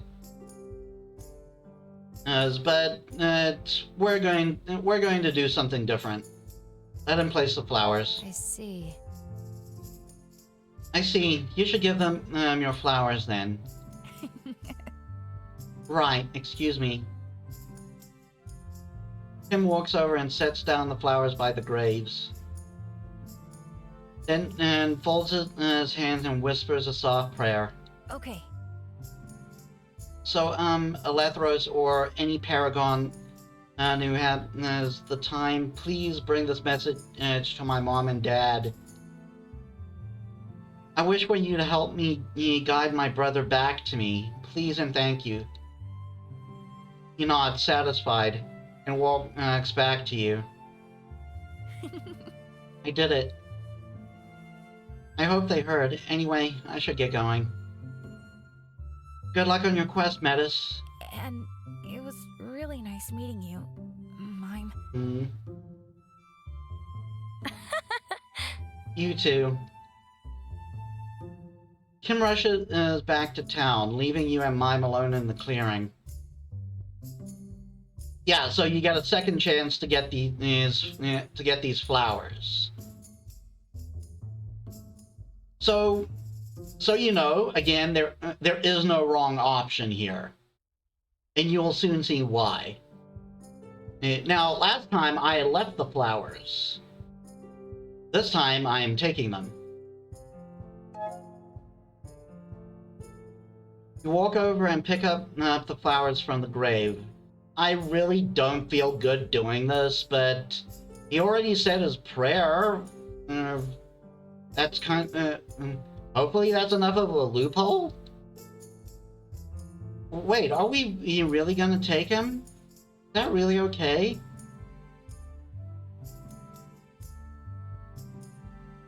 They're not gonna be of any use here. I'm not gonna say that. That sounds really cold. I'm not gonna be annoyed either. No, I understand her concerns. I'm going this way. For the record, like I said with my previous playthrough, I left the flowers because the character I was playing, as I said, is an Impusa, and I tie the Impusa side of death because they traditionally serve the goddess Hecate. So I always feel like part of her character would be respecting the dead and praying for them and stuff. So I left them, and honestly, I would have felt good taking them anyway. Here I'm just doing this to be different, but I still feel bad about it. I don't like it either, but this is the only way we'll be able to help Ronan. We need those flowers. Suppose you're right about that. I still feel kind of bad about it, though. But okay, let's bring them back to Elizabeth. Okay, so now we're going to put in the alchemy practice. I normally wait until I've done every possible story beat.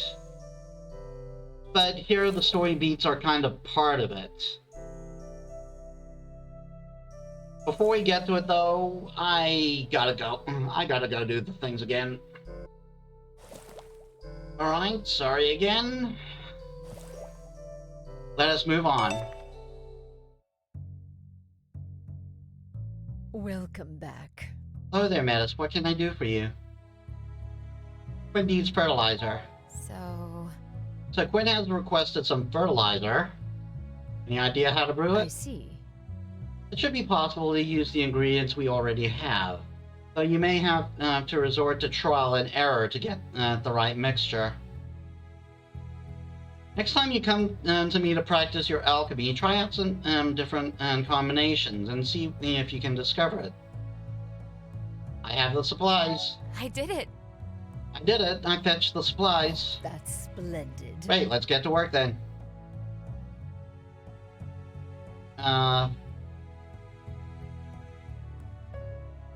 Crap. I kind of wanted to do the proper alchemy first.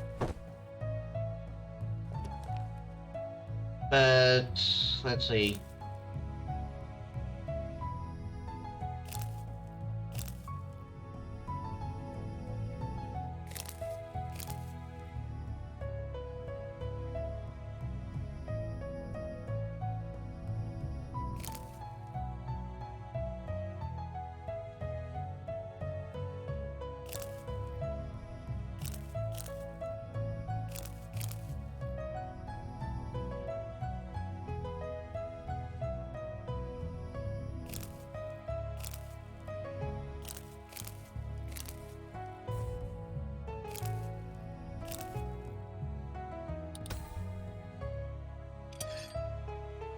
And look at how smooth that goes.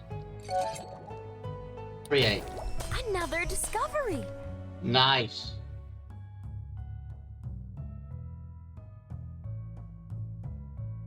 Continue. Well done. There you go. Potion, and that keeps glasses clean. I hope your friend will be happy with the result. As long as he coughs up the deets. He better be. I'm sure he will. I'm sure he will appreciate it. Nope, we're going back in. Welcome back. Hello there, Metis. What can I help you with? Let's do some alchemy. So, I would like to practice my alchemy. Very well, let's get started.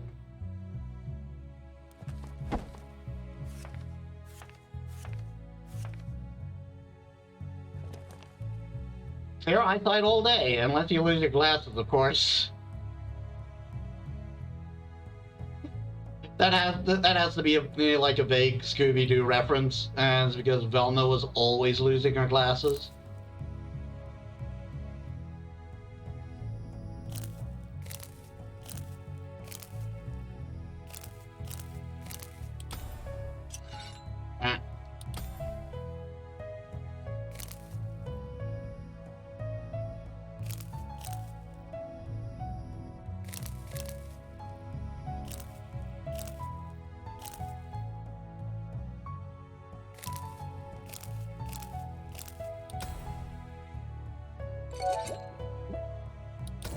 There we go, one turn. And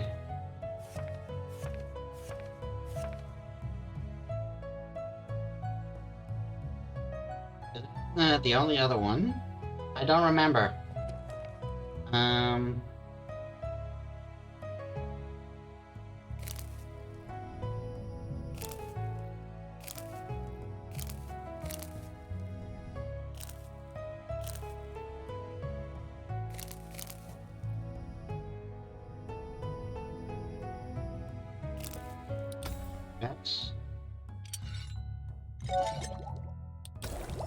Another discovery.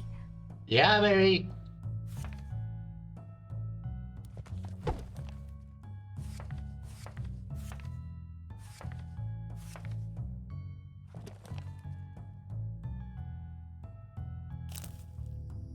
So one turn or less.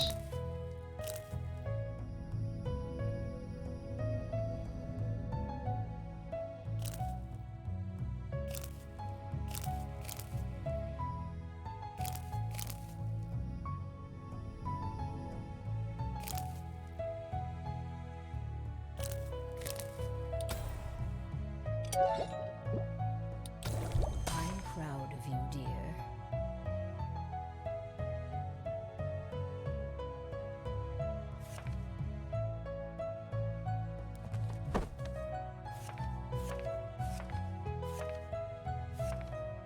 I'll be damned. This was a really short practice session.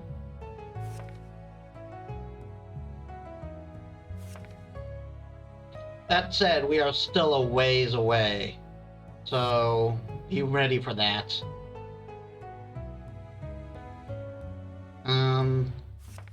Let's check. Let's check the fertilizer. Delicious nutrition for our dear green plant friends. A potion that will make you invisible like its spirit for a short amount of time. Okay. We got our glasses.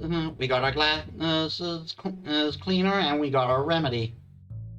Not our remedy, our fertilizer. Blech. Well, I guess it is kind of a remedy, but still. You fell out another page in the recipe book. Well done. Well done, Metis. That should keep us stocked up for a while. The 4 potions you just brewed. And the 1 that you're giving away. Elizabeth looks impressed. The 2 that you're giving away, actually. You get the feeling if you were to catch her at the right time, she might be willing to share more of her past with you. That's all for now. I'll be off then. That's all for now. See you later. Very well. Take care. Now, we do got our story beats to drop off, but remember,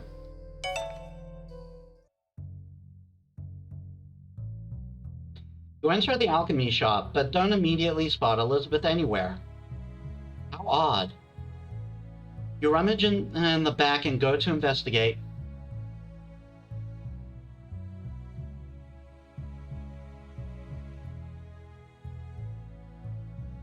Elizabeth is leaning against one of the crates, staring at something in her hand with a faraway look in her eyes. Oh, hello there, child. I didn't hear you come in. Must have been lost in thought. Yes.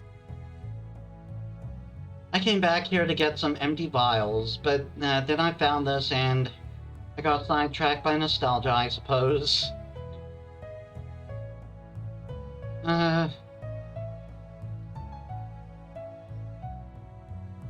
Hiding secrets.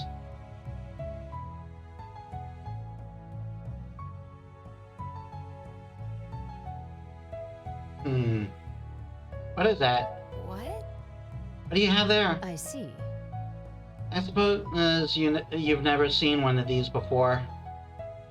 It's an old love charm. Couples used to give these to each other during springtime.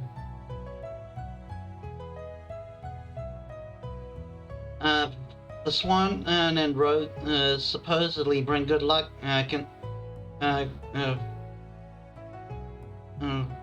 The swan and the rose supposedly bring good luck in love and fertility. People don't use such charms nowadays, of course. It steps a little too close into illegal witchcraft. Just a cheap it's just a cheap trinket, though. Nothing magical about it, except for the memories.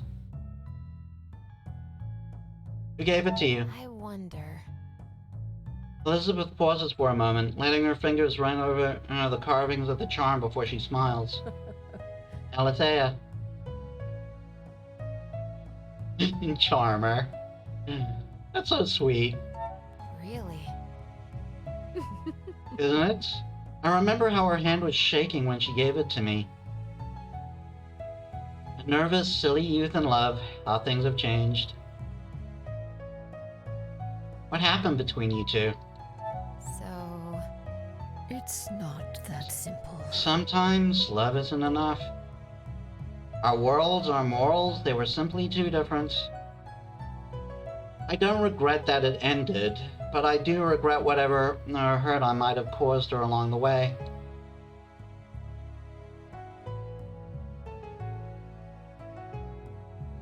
I'm sure you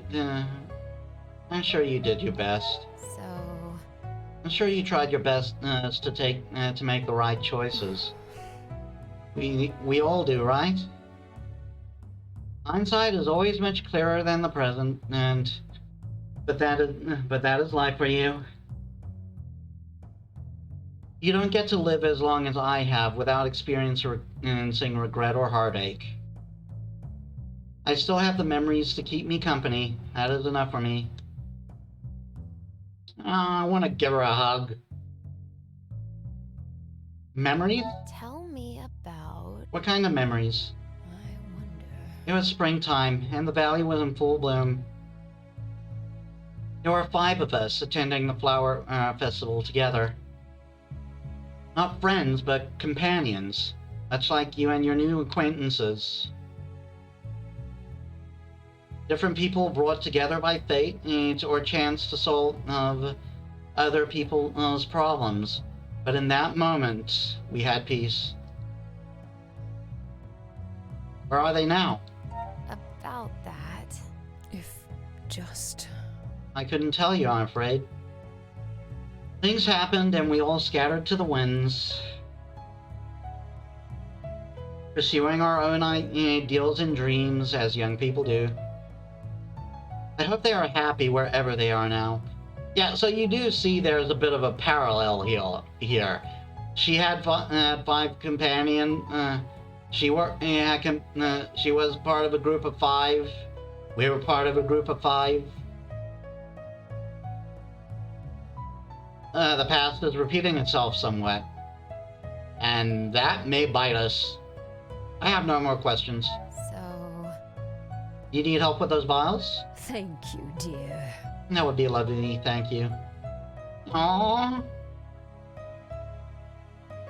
The shop really is looking much better already. Yeah, we almost have a full table again. And look, that shelf, that cabinet over there is only half broken now. It's all thanks to your hard work, Metis. You should be proud. We've already done our alchemy. I'll be off then. That's all for now. I'll see you later. Very well. Whoops. Okay, let's drop off that fertilizer first. What can I do for you today? Metis, hi Metis, how can I help you today? I have your potion. I did it! I managed to brew the potion you needed. You rummaged through your bag for the vial and hand it over to Quinn. Oh, this is perfect. I shouldn't have expected anything less from Elizabeth's star pupil. Aw, thanks. Guess I've got no excuses now. I'll get to work on that spell at once. I got a feeling you wouldn't make any excuses. Time for me to leave. Gotta go. I've gotta go. See you, Quinn. Take care. See you, Metis. Take care. Alright, now let's go visit Rome. Ah, so you have returned. Did you succeed in your little quest? Oh, like you don't know.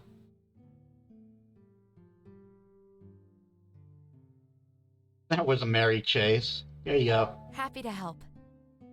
Here you go. Thank you very much. I do hope all that running around didn't tire you out too much. I have a certain fondness for long, intricate quests that culminate in a word and tough moral choices.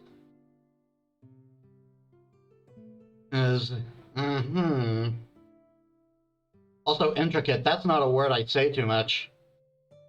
Because if you can tell. How interesting. It was quite fascinating seeing which path you took, and the ending. Quite just captivating. I'm gonna be a tad suspicious here. You knew this was gonna happen? Really? Wait, you knew this job would send us on a wild goose chase? Oh no, I'm not quite capable of seeing the future. But you are quite capable of arranging it, aren't you? I'm a storyteller, putting words to event instead of already transpired. When you've told as many stories as I have, however, you start to see some patterns. So what kind of hero did you turn out to be? Let's see. One who finds allies in the oddest of places. Yet you didn't use that to gain what you needed? You instead chose to deceive your friend to keep him happy and oblivious to what you had done. A clever choice, but remember, You know... tragic heroes are the ones who insist on trying to make everyone happy. A deal is a deal. One story for another. Yeah, so that was the actual deal there. A story for a story. Well then, let me tell you the legend of the Forgotten Library. Ooh. Is it in Alexandria? Anemone Valley has always had a myriad of legends connected to it. Why? Interesting. The Crystal Ore Underground has given life to many a tale of spirits and wisps, and so it was no wonder when a group of mage archivists settled down in the valley to study it. Yeah, meaning that even before there was the prison one wasn't exactly perfect, it seems. They blended in among the townsfolk, quietly conducting their research. Oh no, wait. Actually, I'm kind of wrong on that. I think that more means that spirits gravitate towards this valley. Eventually settling down, starting families. Yeah. For many years they worked in peace, but any great historian can tell you how inevitable the great wheel of time turns peace to war. Oh yeah, don't we know it? The Empire had wasted years engaged in a foolish conflict in the north, and their failures had been chronicled diligently by archivists stationed at the border. Eventually, someone realized that rewriting history was easier than winning the war. But that's a hard thing to do when a bunch of dusty academics enjoys writing books. You can see where this is going. The archivists of the valley recognized what was about to happen and chose to bury their life's work in a secret vault underground. The Forgotten Library. Legend has it that chronicles of history, long since lost to time, remain intact in those sealed halls, waiting for someone to discover their secrets. As for the archivists themselves, they vanished overnight, taking with them all evidence of them having lived here at all. No one has seen them since. Or did they? A library underground? How would it even be possible to keep something like that a secret? If there was one thing the archivists excelled at, it was keeping secrets. Blood and legacy spells were a specialty of theirs. It wouldn't surprise me if only those with the blood of an archivist may be allowed to enter that place. Quite exciting, no? The blood of an archivist? Michael. Yep. Zelos 2.0. But that is it for my stories tonight. I think you have all the pieces you need to proceed. Have fun. Yeah. By the way, when I said that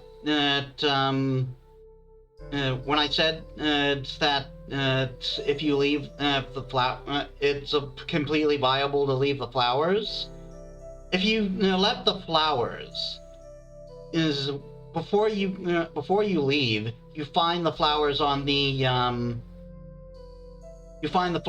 table while you're talking to Rune, because they're trying to negotiate something else. And that's how you get the ingredients to do the practice. You're not going to miss out on any practice. So there is no wrong option. It just depends on what you choose. So now that we're done with Rune, Michael, well, is there.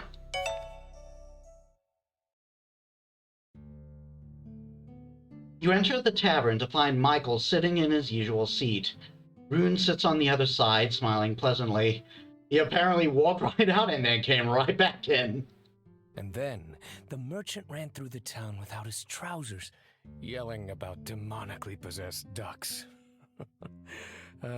It was a blast. That sounds like such a zealous thing to do. You do know, Michael, as much as I love these stories of yours, they are not going to pay off your debt. Interesting. Even with the rate of chaos you enact, you would have to live 10 lives to make it up.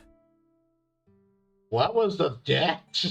You say that to discourage me, but I am only hearing a challenge. Your hero's tale will end in tragedy. You can try to laugh it off all you want, but the path you're heading down... As someone who begrudgingly still considers you a friend, it concerns me. Begrudgingly. Like he doesn't like the fact that he's Michael's friend, but he is. Why can't you let the past go? Interesting. You should know better than anyone that the past holds the key to the future. Well, he's not wrong. No one can look into the future. No, but at the same time, what's the saying? Those who don't learn from history are doomed to repeat it. Maybe I'll be the first then. The bard lets out a heavy sigh and empties his glass. I pray that what you find won't kill you, or worse, break you.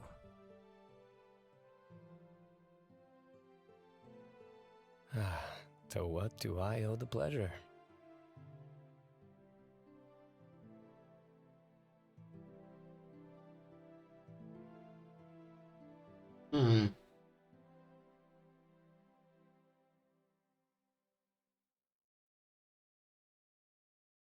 Someone has to put that music from Jeopardy or something. Like, I've never really seen it myself, but the music is kind of iconic because it's been parried everywhere. Like, I'm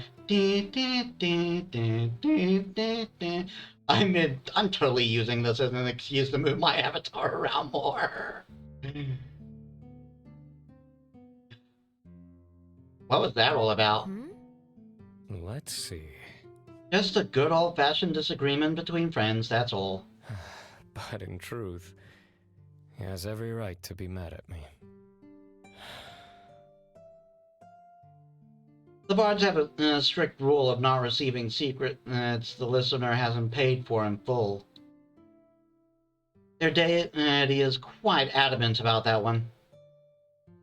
Every story has a proper price, and some can be quite pricey. I may have gotten a bit too much for the price I paid him once. You are the worst. What kind of spoilers?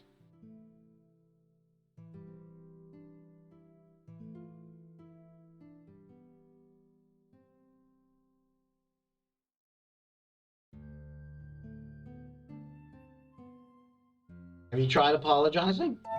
Huh? Can't you apologize and pay him back what you owe? Huh. Knowledge is one of those things you can't just take back. Secrets are more secure than any physical riches, honestly. No one can steal them from you. As for the apology, I stand by my decision. Ron understands that, even if he doesn't agree. Michael's expression suddenly turns somber, and he looks away from you deep in thought. That's just how it is. I made my peace long ago with the type of man I've become. Doesn't it repulse you to know a person like me? There's a genuine curiosity in his question, and you search your heart, trying to figure out what you think of the wild mage. You disgust me. Yeah, so yeah, this would be your romance opportunity, I think. But again, we've already gone with Victoria. You're my friend and I care for you. You're my friend, Michael. I can't say I understand you completely, but I respect your decision and I want to help. Thank you. You really have a good heart, Metis. Be careful someone like me doesn't come along and step on it. Speaking of our dear Bard, did you complete his request? What do you think of his story? I think you're keeping things from me. It was very insightful. About that. He told us a story about Anemone Valley, and some of the details made me think about you. Michael, is it possible that you possess the blood of an alchemist, and that my voice keeps breaking every 5 seconds? I see. So he gave that away, did he? I was right? In a manner of speaking. I suppose I owe an explanation. Quite. Look. To be an archivist, much like any other school of magic, is not an exact science. Any mage can become an archivist with the right training, but since most of their spells involve tracing history using blood, being blood of the family gives certain perks. I never knew my parents. I was too young to register what happened during the cleansing, but I carry their blood. That makes me an archivist as well, even if I never trained as one. Your parents? So... Do you know anything about your parents? There was not much left after the Empire went on their mad crusade against the bookkeepers. I have later learned through others that they were both archivists working together at the research facility outside Eridus, but that is all.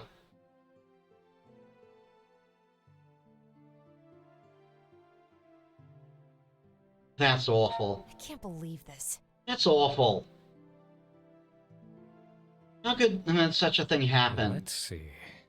When you vilify a group of people long enough until their humanity is erased, you'd be surprised what humans are capable of doing to their fellow man. Again, don't we know it? He sighs and looks off to the side. They didn't deserve to be executed like that. They were doing work for the Empire. Then, from one day to the next, they were hunted like beasts. All those people. Research facility? What do you mean? You mentioned some kind of research facility? Let's see. Right, archivists were built a bit different from other academy mages. While tinkerers and herbalists would be set up individual shops, archivists were assigned to libraries where they could work together to collect and document. Sometimes these libraries would become all-out research facilities, where mysteries would be discovered through years of hard work. And to ensure the safety of such valuable research, the Covenant mages often guarded it jealously behind and legacy spells and enchantments. Archivist magic? Really? What's archivist magic? How is it different from what Quinn and Anne would do? Here. It all depends on the individual mage, honestly, but a general theme of archivist magic is that it connects us to the past. Hence the term archivist. Some were able to see glimpses of past events. Some could commune with the dead. Fancy little tricks like that. I wouldn't exactly call communing with the dead a fancy little trick, not when it's genuine. Usually spells like that require blood as a catalyst, another reason why people were wary of them. The Forgotten Library. I wonder. The bard told me about the hidden library underneath the town. A library only an archivist can enter. Sound familiar? Did not expect that. So it is true then. It really is here, of all places.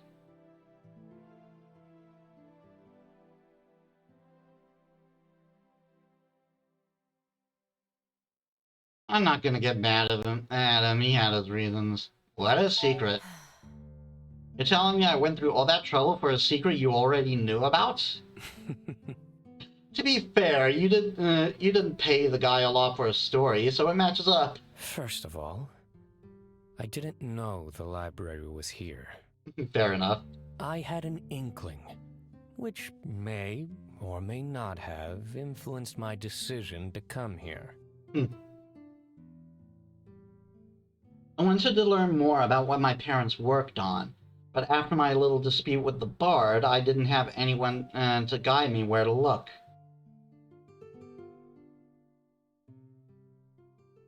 Again, I'm not going to be angry with him. You could have just asked. About that. You could have just asked, you know. Oh, really? Oh, yes. Well, yes, now I could have. But back then when we first met, I distinctly remember a sword being at my throat, so excuse me for being a bit hesitant to share this. True. Victoria kind of did unintentionally make that a little difficult. The library will surely hold the information we need about this town's underground, possibly even the tools to fix it. So what if I get something out of it as well? It's a win-win deal, no? This will affect Michael's path going forward. You are hurt Michael lied to you? Or you understand Michael's decision and forgive him? Yeah, I'm not going to go the option I didn't go before, honestly, because I do understand. Okay. I understand why you did that. Let's go and find the secret library together. Thank you. Thank you, Metis, for understanding. You leave the tavern. And we have a new beat with Mine. This will progress the story, but let's go talk to Mine. Yay!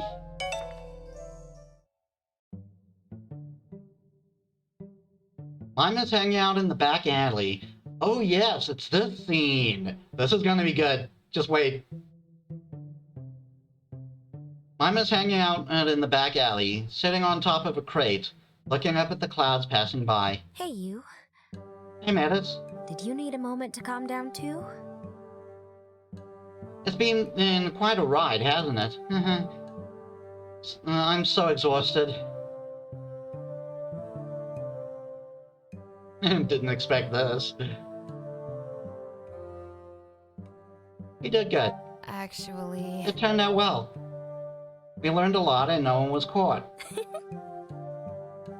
Right, of course. I still can't wrap my head about around what happened in the forest. A failed ritual just sucked all of the life out of it. Just what kind of magic is hiding beneath us? I also can't help but wonder why I was spared. One moment the forest was there, the next I woke up alone. My memory is pretty fuzzy, but it's kind of weird, right?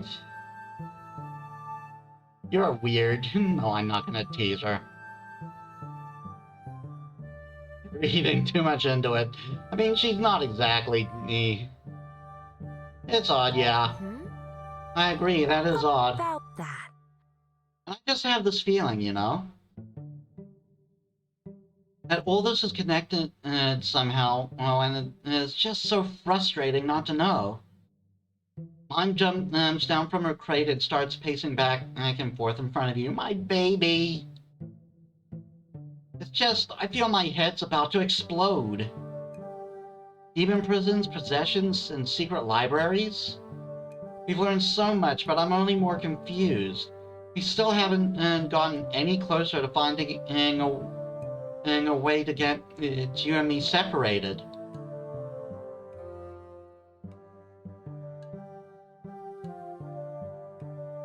Deep breaths, Mime. So... You're looking a bit pale there, Mime. Remember to breathe. Right. Breathe. Mime takes a deep breath. She doesn't look any more relaxed. Well... The key to all this seems to be the spirit locket. I mean, if you can use it to seal demons away, then it obviously makes sense that you'd be able to unseal something as well, right? We can't very well go and try unsealing the demons in the locket, though. Victoria would not be happy about that. I wonder if unsealing a demon and a spirit is similar to exorcise. Bleh. I screwed that up. I wonder if unsealing a spirit is similar to exorcising a demon. I mean, we know that exorcism is bad since people, well, die. But what if there was a way to just gently let the spirit leave, no ripping souls into pieces? If we can do that, then there might be hope for Kim's brother, too. No way Ronan's gonna show up and offer to be our guinea pig, though. But you know, I actually have a crazy idea. No. Seems like our kind of idea. I wonder...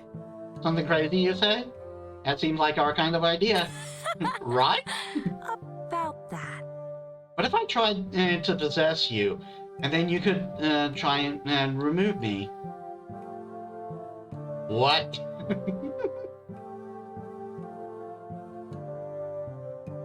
You think that will work? You think that might break the bond? You see... Honestly, I'm not sure. But we might learn something if we try, and that should be reason enough, right? Your choice will affect Mime's path going forward. Trust Mime to possess you without harming you. Don't let Mime possess you. This is too risky. We can't put our mission in jeopardy. I trust Mime. I'll do it. Okay, Mime. Go ahead and do it. I trust you. Thank you. Thank you. Okay, let's try it. Mime closes her eyes and furrows her brow, knowing thoughts for a moment. Then you feel a tug on your soul, much like when you use the spirit locket, but opposite. You let the feeling in, and in a flash, Mime is gone. I kind of love that the colors are here. This is basically signifying your thoughts.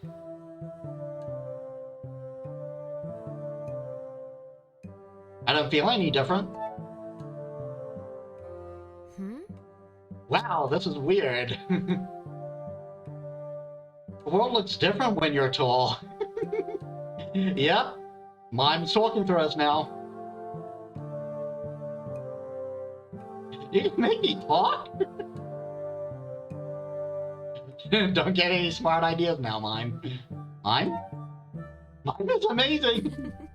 Mime is the greatest spirit ever! I mean, she is, but that's besides the point. Sorry, that's enough fooling around for me. It seems I'm in control at the moment. This must be how the demon controls Ronan, too. The question is now, can you force me out somehow? In possession. You shove with all your might, and you feel the connection flip. Whoa! Mime appears again, stumbling a bit and a bit disoriented. You did it! Hey, you did it! You managed to push me out. That was an experience. That was awful. That was an experience. Right, let's never do that again. Honestly, I wouldn't mind. I agree, that was weird. It didn't even work either. Well... I can still feel the bond between us. In the end, we were just fighting over who had control. We'll have to try something else to sever the length. Sorry. The length? What? The link. Try scissors.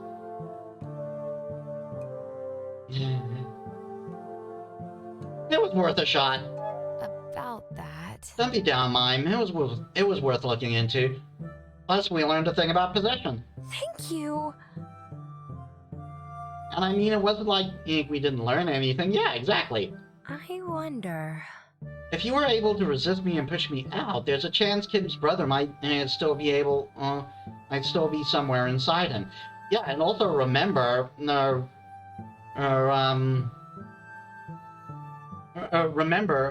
Ronan was fighting the demon for a while before he became possessed. We might be able to save him.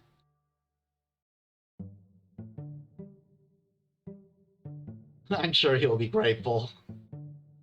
We'll do it.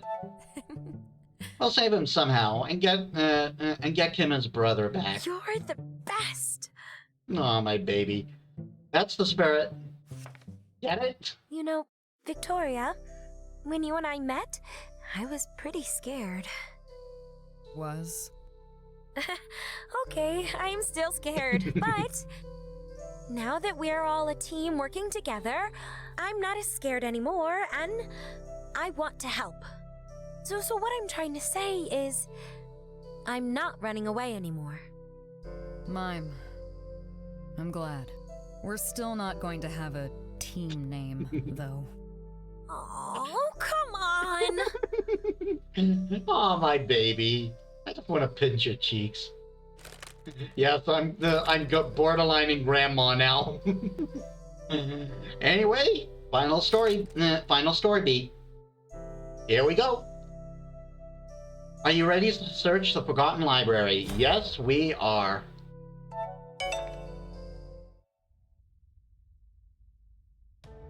The tunnels beneath the valley are quiet as you and your companions make your way beneath Goldner's mansion. So, this story Rune told, can we really trust it? The lead. Seems like a leap of faith. Bards do not fabricate stories, as they only retell past events. They might exaggerate, but the core elements are always true. I can't believe this. I'm really surprised you're so quick to trust this individual. Look. Don't worry about it. If this library is hidden in these tunnels, this might be our last chance to learn the motives of our enemies. You know. If we can get inside, that is. You turn a corner and the tunnel ends abruptly. A large circular door towering above you. Did he say anything about how to open this? Not really. This is just me, though. Or does that door, Is it just me, though? Or does this door look kind of familiar? Everything seems to be based on alchemy. Fascinating. The design kind of reminds me of the wheels of the spirit locket. You think so? Do you think we can open it using alchemy? Just what kind of ingredients do we need, though? Well, isn't this neat? I may have an idea about that. Michael steps up to the door, and with a flash of purple magic, he cuts his hand. Yeah, remember, archivist magic uses blood? Red blood drips down his palm, and he quickly turns to press it into the center of the door. Michael, I swear. Michael? What do you think your room shakes as the door begins to glow with a red light? Well, I'll be damned. I just activated the puzzle. It wasn't that difficult to figure out. Now we just need our dear alchemist to finish it up. Great. I've got this. This is it. Right, I've got this. You step up to the puzzle. Sort the runes until they glow to unlock the door. So this is quite different from the Golden Mansion one, and I believe this is actually easier, just a tad trickier. Just a tad on the tricky side. Yeah, you can see this rune was already glowing, so so this is the right circle. And now we got 2 glowing runes here, and we got a glowing rune there. So gray here.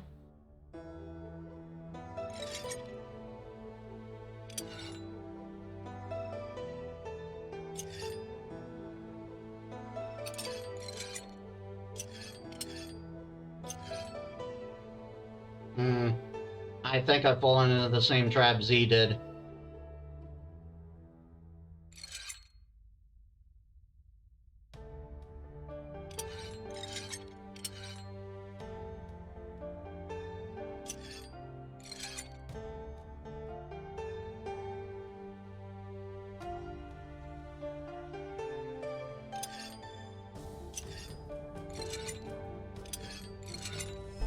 There we are. And see, it's easier, just a little trickier. And look at this place, like, wow. It sort of reminds me of the police station in Resident Evil 2. I never really played that myself, but I've seen Let's Plays. Especially those of Remake. You all stumble down into the dark, musty chamber. The secret door swinging shut behind you. Looking around, you find yourself in a massive library. Everything is covered in a thick layer of dust. And as soon as you step inside, ancient magic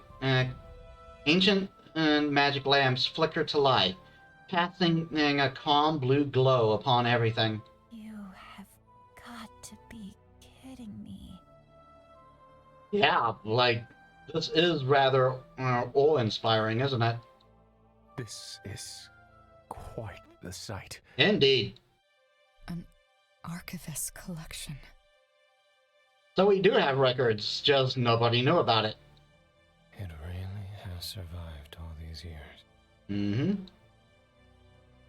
Michael speaks out softly. His voice is uncharacteristically serious, his eyes taking in the many tomes and scrolls. To think that such a place was hidden beneath this town. Mm-hmm. I have to report this to Alethea.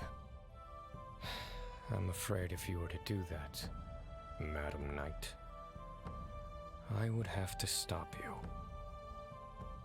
Michael speaks with a kind but deadpan seriousness that makes even Victoria pause. Michael, what's going on? So, you finally show us your true colors. I mean, he wasn't exactly hiding them.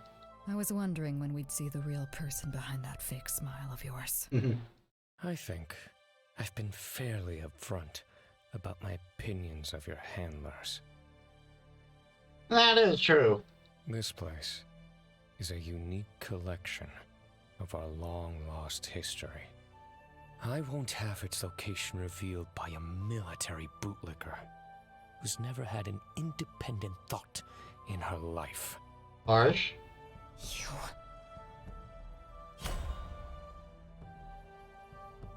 Your choice will influence your personality going forward. Reason or authority? I am a goddess, so I'm exercising authority here. Enough of this. Both of you stand down. We have more important things to concern ourselves with than your petty feuds. Giving orders now, are we? Well, I am kind of the leader. I wonder, is it stupidity or arrogance that makes you think that would work? I don't know.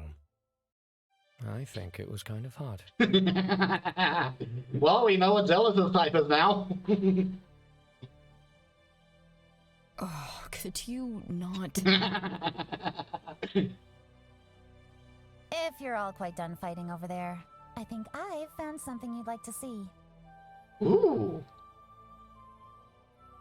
Hello. And yeah, this is kind of like the first time we get an up-close look at the locket. You look around and spot Anne much further into the library, holding up a smaller disc that looks awfully familiar. Yeah, so there's a second one. Is that a spirit locket? But what is it doing here? From the look of things, I'd say they were building them here. Oh, Lord. Wait. Build? Well, they don't just pop into existence. Someone built these things? Yeah, again, they don't just pop into existence. Come on, Mime. Well, obviously. Magical artifacts like these don't just materialize out of thin air. Well, they may materialize abilities out of thin air. I mean, look at SCPs. I've been watching an SCP channel lately whenever possible. You say that, but... Fair point. Oh, this is fascinating. It's clearly similar to the locket we've been using, but more refined somehow. Perhaps this is a later model? Mm-hmm. This might just be what we need. I'll be taking that. Oh, crap. Thank you. A voice suddenly purrs from deeper within the library. From the shadows, a hand appears and grabs Anne's arms, plucking the locket from her grasp. What the? Give that back! Anne struggles against him, but the demon barely acknowledges her. Instead, he stares at the locket, transfixed.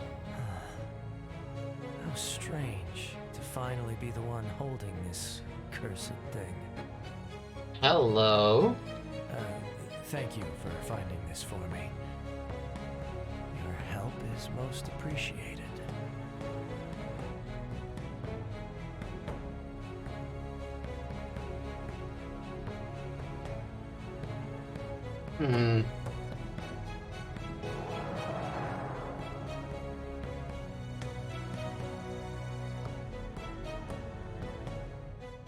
I'm between the first and the third.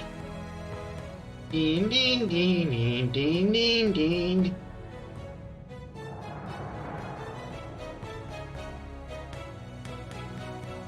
I'd probably get angry. I swear, if you hurt her, let her go now. Please. And have her turn around and fry my head with those pretty hands of hers? I mean, they are pretty, but... I think not. You people have been getting in my way twice now. So excuse me if my patience is worn a bit thin. Getting on people's nerves is a specialty of ours. Not about to argue with that. Yeah, true. But that won't matter now. Because I finally got what I need. Once I've charged up this locket, my brethren will finally be free. You do realize you need demon spirits to power that locket. You're going to use your own people as sacrifices? Oh, how very human of you to assume I would be willing to betray my own like that. Oh. I'm not like you. And neither is this locket anything like that beaten old prototype you carry around. Sorry, what? Care for a demonstration? No. He points the locket at Anne and begins to glow, and it begins to glow ominously. And then a beam of light shoots out and connects with her chest. Just like when you seal away demons.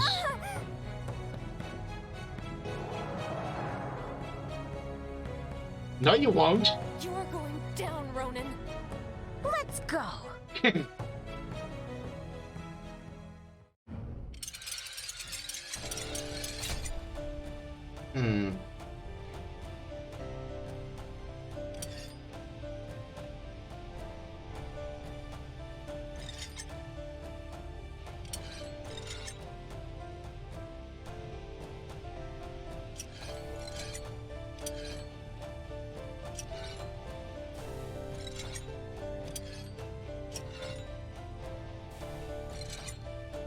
Ah, crap.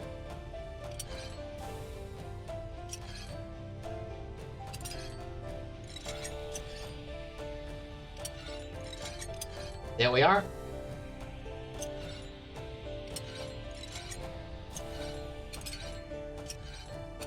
Fix that.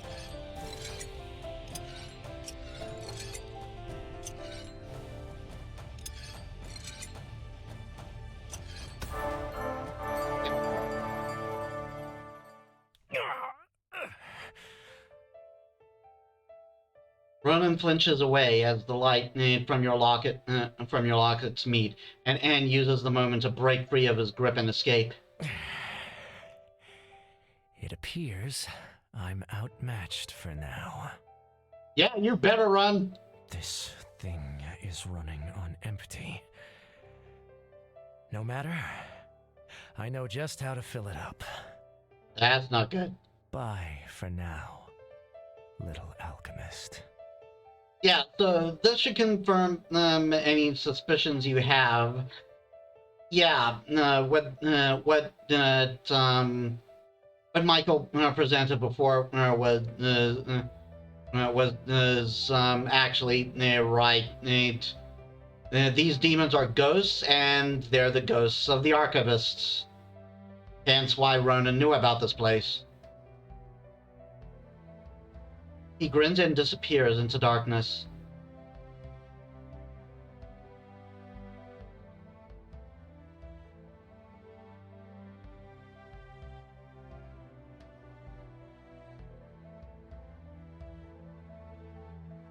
I'm kind of feeling Wrath of Godish. Get back here, you son of a! You move to rush forward, but a hand on your shoulder holds you back. Don't be a fool. He's already gone. This is troublesome. We have to decide on a course of action fast. Oh yeah. I wonder. I'm not sure what just happened though. We didn't use the locket to seal this time, but to attack. Fascinating. It seems you were finally able to tap into the demon's souls in the locket. It's a very good FromSoft game. Yep, that's that bit. I know what she means. That's good. It will certainly be useful down the line. This is... Are you all right, Anne? You look a bit pale. Yeah, I imagine getting the soul. I imagine getting the soul sucked out of you is not good for your health. I'm fine. Just rattled. Oh. I think I understand just what that locket is capable of now. Oh yeah. Huh? What do you mean? Actually... When that light hit me, it felt like it had struck my soul and was pulling it straight out of me. Yeah, just like I said. Pulling? You don't mean... I'm pretty sure Ronan just tried to seal my soul away in that locket. That's scary. That bastard. That guy. Can I get my hands on that? Look. It's long gone now, friend. Please calm yourself. What a disturbing kind of magic. Huh. I know this must be hard for you, but let's try not to judge before you have their side of the story. About that. That's going to be difficult, though, isn't it? No one's here for us to ask. I'd say the library they left behind is a good place to start as any. We should look around. Wise words, my friend. There must be something here that can give us a clue as to what happened. Investigate the blackboard. I'm just exploring. I know where to find what we need. There's a large blackboard on the wall, on one of the walls. It is filled with scribbles and half-finished calculations, and mysterious runes that might be a foreign language, or just somebody really terrible at handwriting.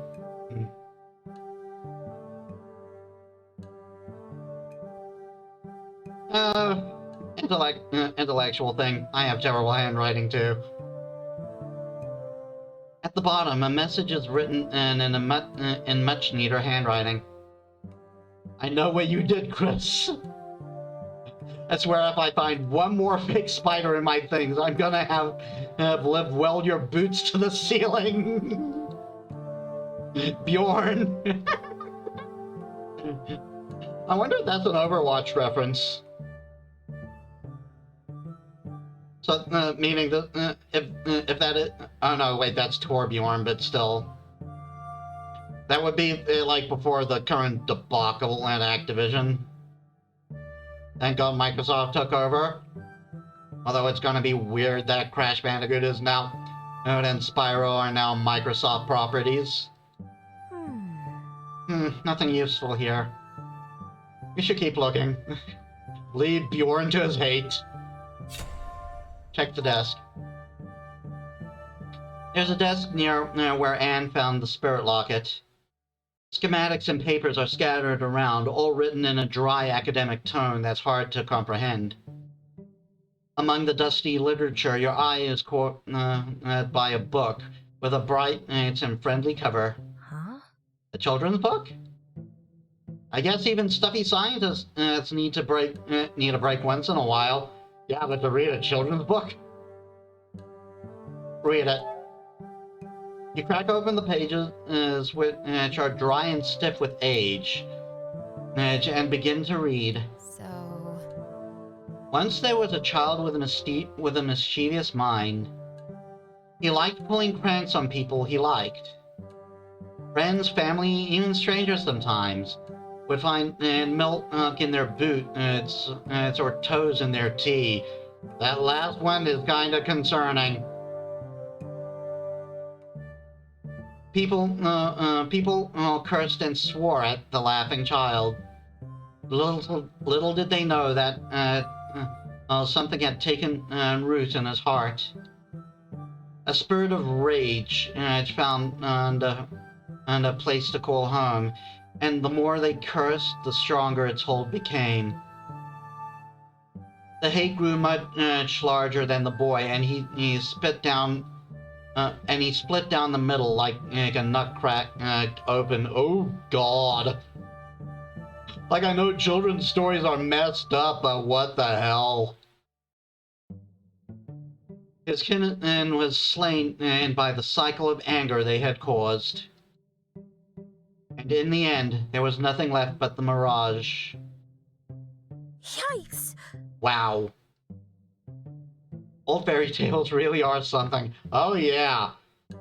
Like the original story of Pinocchio, the original story of The Little Mermaid, the Brothers Grimm. All messed up stories in reality. Like the ones we grew up with are the Disney versions.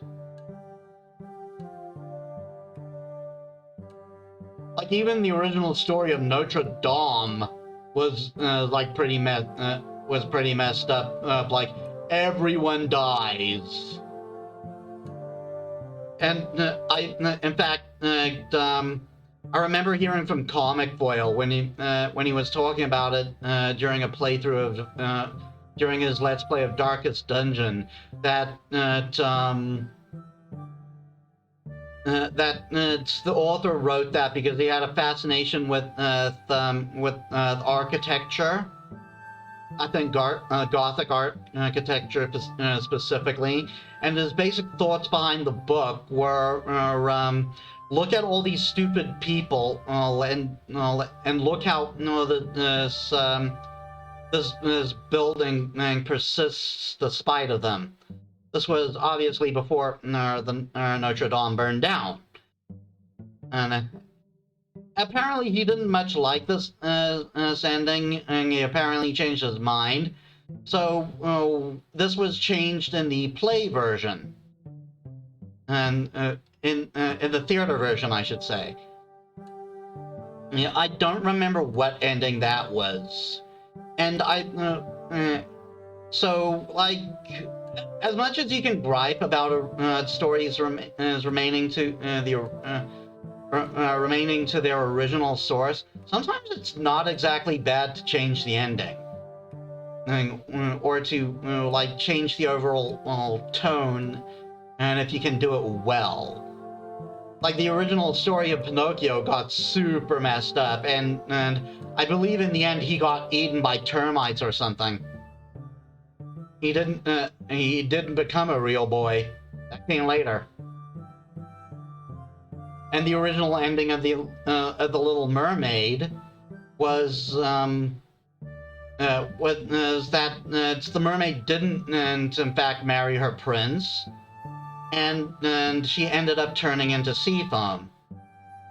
Also, the Disney version kind of vilified the sea witch. Like, if I recall, when I was watching a stream that Lotus Prince was doing, and when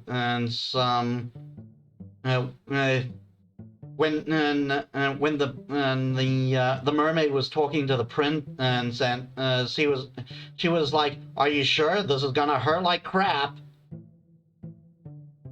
So yeah, it's interesting how stories change, and I guess they changed the Sea Witch and the Little Mermaid to be the villain, and for the Disney version because they needed villains. But I digress. Let's just leave this here for now before it gives us nightmares. Browse the shelves. You walk along the bookshelf, searching for anything about the Spirit Locket. There are mostly huge tomes of historical records you won't even begin to go through. No, but eventually you do find a pile of folders that look relatively new compared to everything else down there. Down here. Project Mirage is printed in bold letters across the front. And now what could that mean? I mean, we've heard a mirage is a type of spirit. Huh? Did you find something? You open the folder. Most of the writing doesn't mean anything to you. Calculations and schematics strewn across the pages. However, there is one thing you definitely understand. An old photograph. Whoa! No way, is that Elizabeth? Looks like it. Well... It sure looks like it. Huh? She looks so young. This must have been taken ages ago. Oh, don't tell her I said that. Climbs up exclamation draws the attention of the others, who walk over. My, the old alchemy master was quite the looker, wasn't she? Michael, please don't. That woman with her... that looks like Alethea. Really? Well, they were an item, and they did work together. You know that. Both of them knew about this place, yet none of them chose to speak to us about it. Given everything that's happened, why keep it a secret?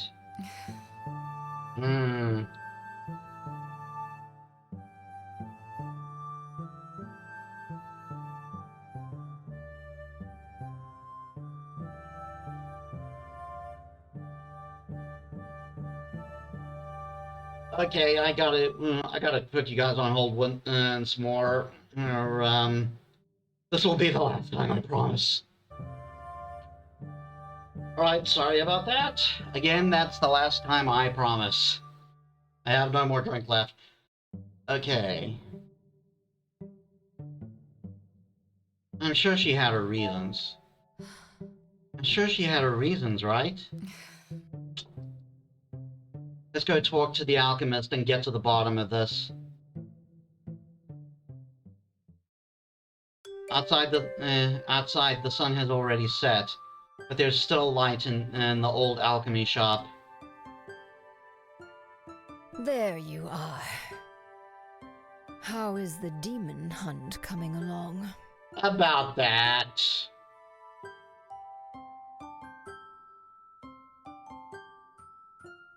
I'm not gonna joke. Not the time. We need to talk. We need answers, Elizabeth, and we need them now. Hmm? What in the world happened to put such a serious expression on your face? You hand the picture to Elizabeth, and she immediately grows pale. Where did you get this? About that. We found it to the library hidden under the town, among an archivist's collection. I don't understand. That door was supposed to be sealed. How did you? We happen to have a key, kinda. Of course. I should have known. I'm not gonna be angry.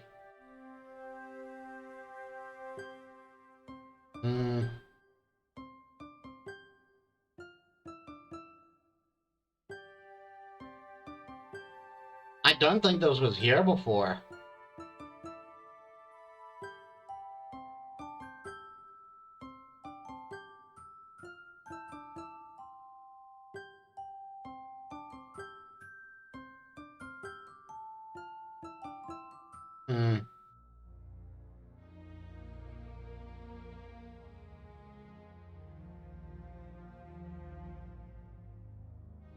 Dee, dee, dee, dee, dee, dee, dee.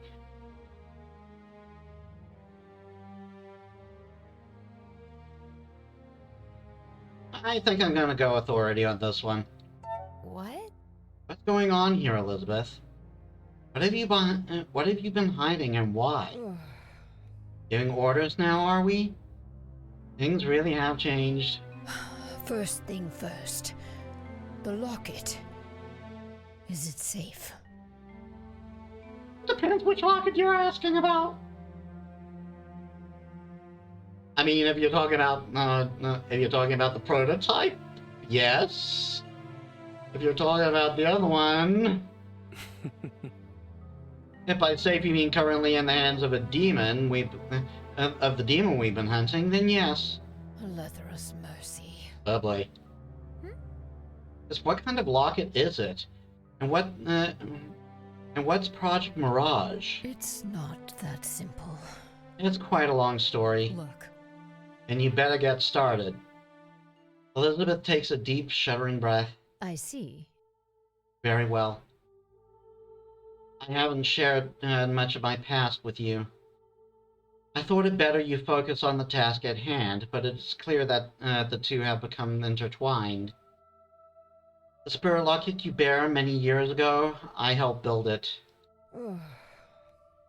The Empire needed a weapon in their fight against the North, and the spirit lockets were effective, but the war dragged out, and eventually the spirits we had used as fuel disappeared. Really? You hunted them to extinction. I wonder. Or they merely found better places to hide. We don't know for sure, but what is certain is that it started at a massive arms race, trying to find an alternative energy source for the lockets. That's how Project Mirage started. Ancient records showed that when an abundance of emotion is gathered in a certain location, a spirit might spring to life. A mirror or mirage.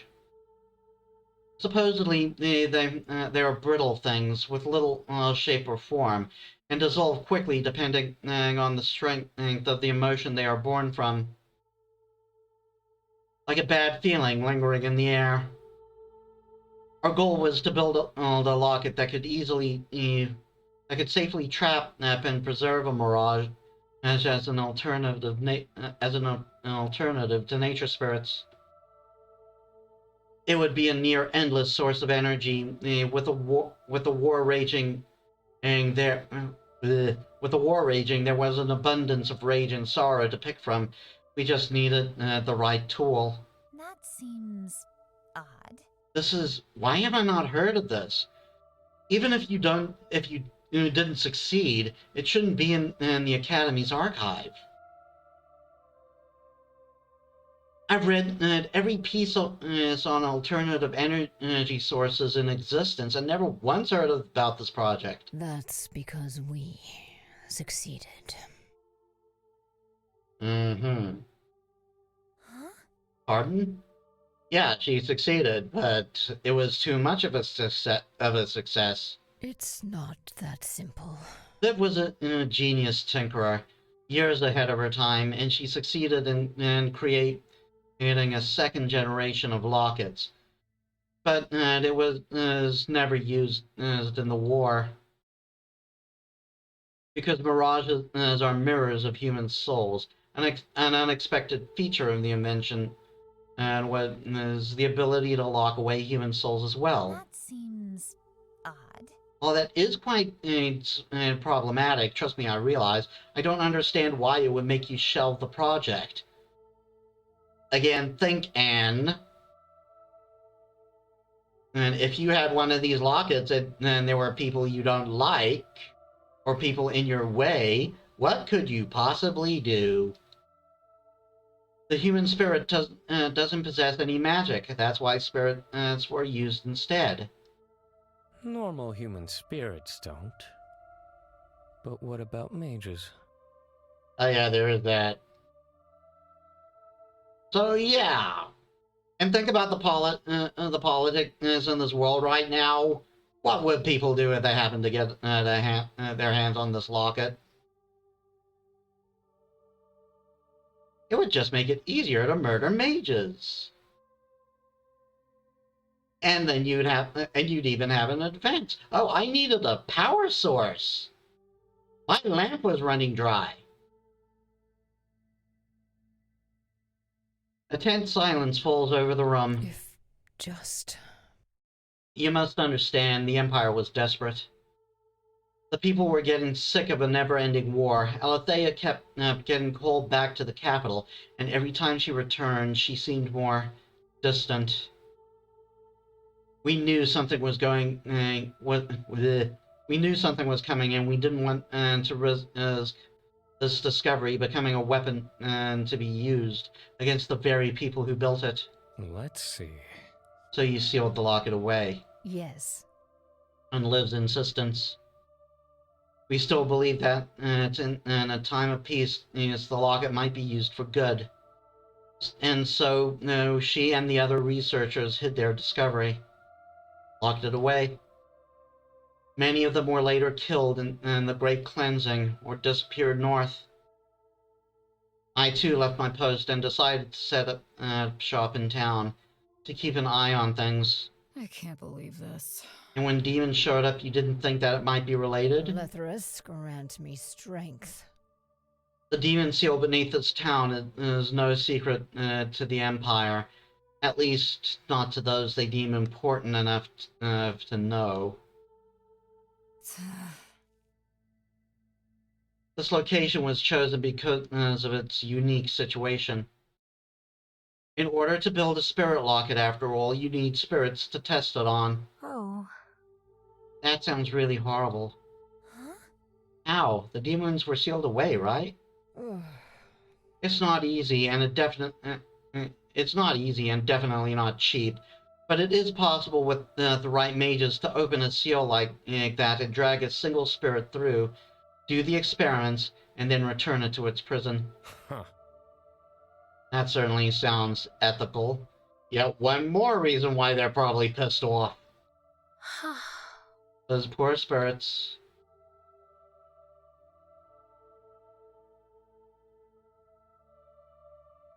That's horrible. That's awful. Those poor spirits. Uh-huh. You weren't saving that when they were trying to kill a soul. That's different. Well... Even so, it must have been hard on them. Is it possible that Ronan, or the demon possessing him, is one of those spirits extracted for these experiments? Let's see. It would certainly explain his grudge against us humans, and also how he knew about the locket and its location. You think this has been his plan all along? Look, He went after the alchemy shop to steal your locket. We thought it was because he was going to use it, but we thought that it was because he was going to use it, but he might have known that it was the key to enter the library, using one to get a better one. I wonder, though, how he was planning to get his hands on the blood of an archivist. I see. Maybe he was planning to possess you later down the line. Oh, really? Well, the thought is flattering. He couldn't possibly have predicted that I would show up, could he? It doesn't matter anyway. As things stand, he already had the locket he was looking for. What would be his next step? He'd need to charge it. Find a mage he can seal away, so he can use the locket to break the seal. His minions have already failed in recruiting Anne and me for this. So who would be his next target? Oh, shit. Quinn's in danger. Quinn might be in danger. We have to go warn them immediately. I agree that it is a possibility, but please remain calm. True. Now that we know his plans, we have the opportunity to lay a trap. Yes, we do. Oh, really? I do love this rising and hopeful music. Oh, I thought you'd be running straight back to the capital after this to get permission from your handler. Michael. Huh. What? I'm merely pointing out that if word gets back to Alethea that the locket is here, you can wave goodbye to any chance of us laying a trap and to get it back. Victoria? I was tasked with putting a stop to this. We can't let Ronan succeed. We'll proceed on our own for now. You've grown up so much. Look at me talking to her like she's a child. Alethea did order that we take care of this any way possible without drawing attention to ourselves. This is the best way to do that. That's... okay, then. Very well. I can't believe I'm saying this. But thank you, Victoria. Please don't. So what do we do now? We lay a trap for a demon. Chapter 4. The Mage's Ward. Okay, so here's the plan. Since Ronan still believes we're clueless about his next target, we have an edge. We're going to prepare and be ready for when he strikes. That seems like quite a lot. What do you intend to do? Stake out my shop? If necessary, that's what we'll do. Blech. Oh my. About that. Metis can make some alchemy potions that will helpful fortifying the shop. We'll trap him for sure. Maybe you should leave town for a while, Quinn? You could visit Eridus for a few days, then you wouldn't be in harm's way. Yeah, remember, Quinn and Anne are practically best friends. So and we've seen time again that Anne is very particular about people she cares about. Absolutely not. I am not going to hide away. Why would my what would my customers think if I just up and vanished like that? What about the library then? We can set up a base for you down there. Surely that would be safer. Look. It's not like the library is impenetrable. Ronan has already proven himself capable of entering it despite its protections. How curious. Only someone with the blood of an archivist should be able to open that door, correct? How did he get inside? Huh. That's what I'd also like to know. There's still much about our demon friend that remains unclear.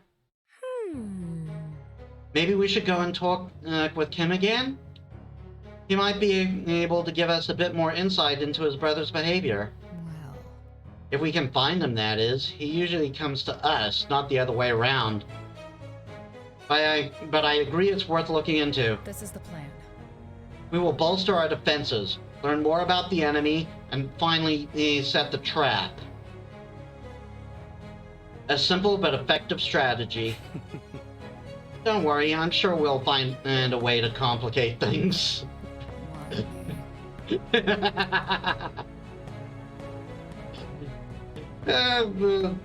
Well, Michael will surely find a way. Zeller's, he's Zeller's 2.0. He lives to complicate things. Don't forget the cheese. Let's do our best. This is it. Let's do this, everyone. Go team! Woo! Thank you, Victoria. What are you scheming now? No scheming, I swear. I'm merely grateful you've decided to keep the library a secret. For now. Don't kid yourself. This is a temporary solution to give us an edge with our mission. Once the demons are stopped, I have to report this to Alethea. And I shall spend the time you have granted me wisely. I won't forget this. Just don't go and do anything stupid that would force me to turn you in. I promise. You know, I knew from the start that you would be quite the formidable foe to face. I hadn't expected you to be a formidable friend as well. Speak of it to no one. My lips are sealed. Aw, they're becoming friends. Oh yeah, and I did make a bit of a mistake that last time. At least I believe I did. And when with that talk at the end of the last session between Victoria and Caden, and when she was confronting him about lying to us. Yes, I thought that was originally two things in one. Apparently that is not the case. At least that's what Z's playthrough suggested. Anyway, it's about time for me to head off, to sign out. But before we do, let's read some of these descriptions, shall we?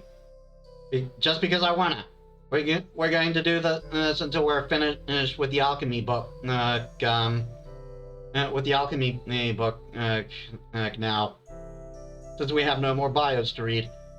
Yeah. Okay, headache remedy.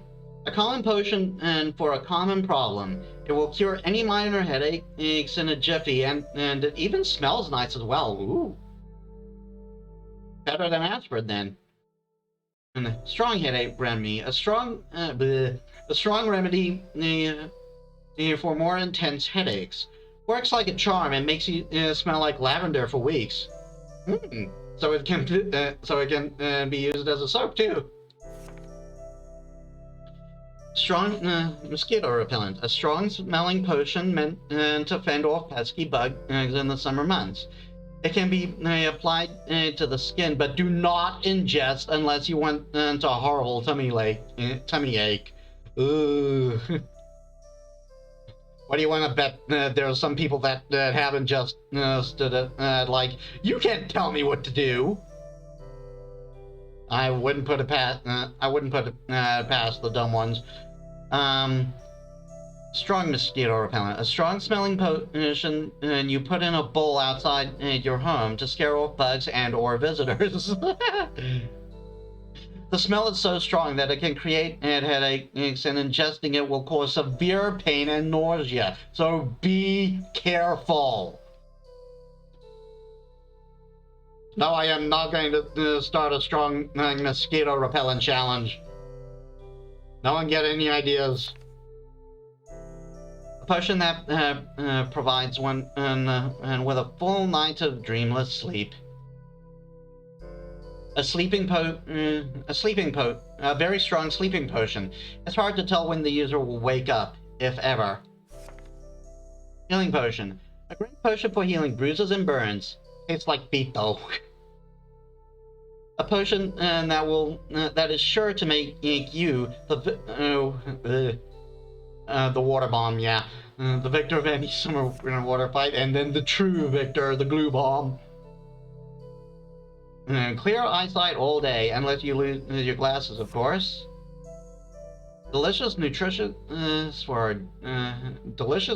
for our dear green plant friends. And a potion that will make you invisible like its spirit for a short amount of time. Okay, so that gets us caught up on the potions, and that was quick, wasn't it? And okay, so that does it all for this session. And then I will see you. I will see you in the next one. And I hope that this recording has been of better quality, especially with my better animations and stuff.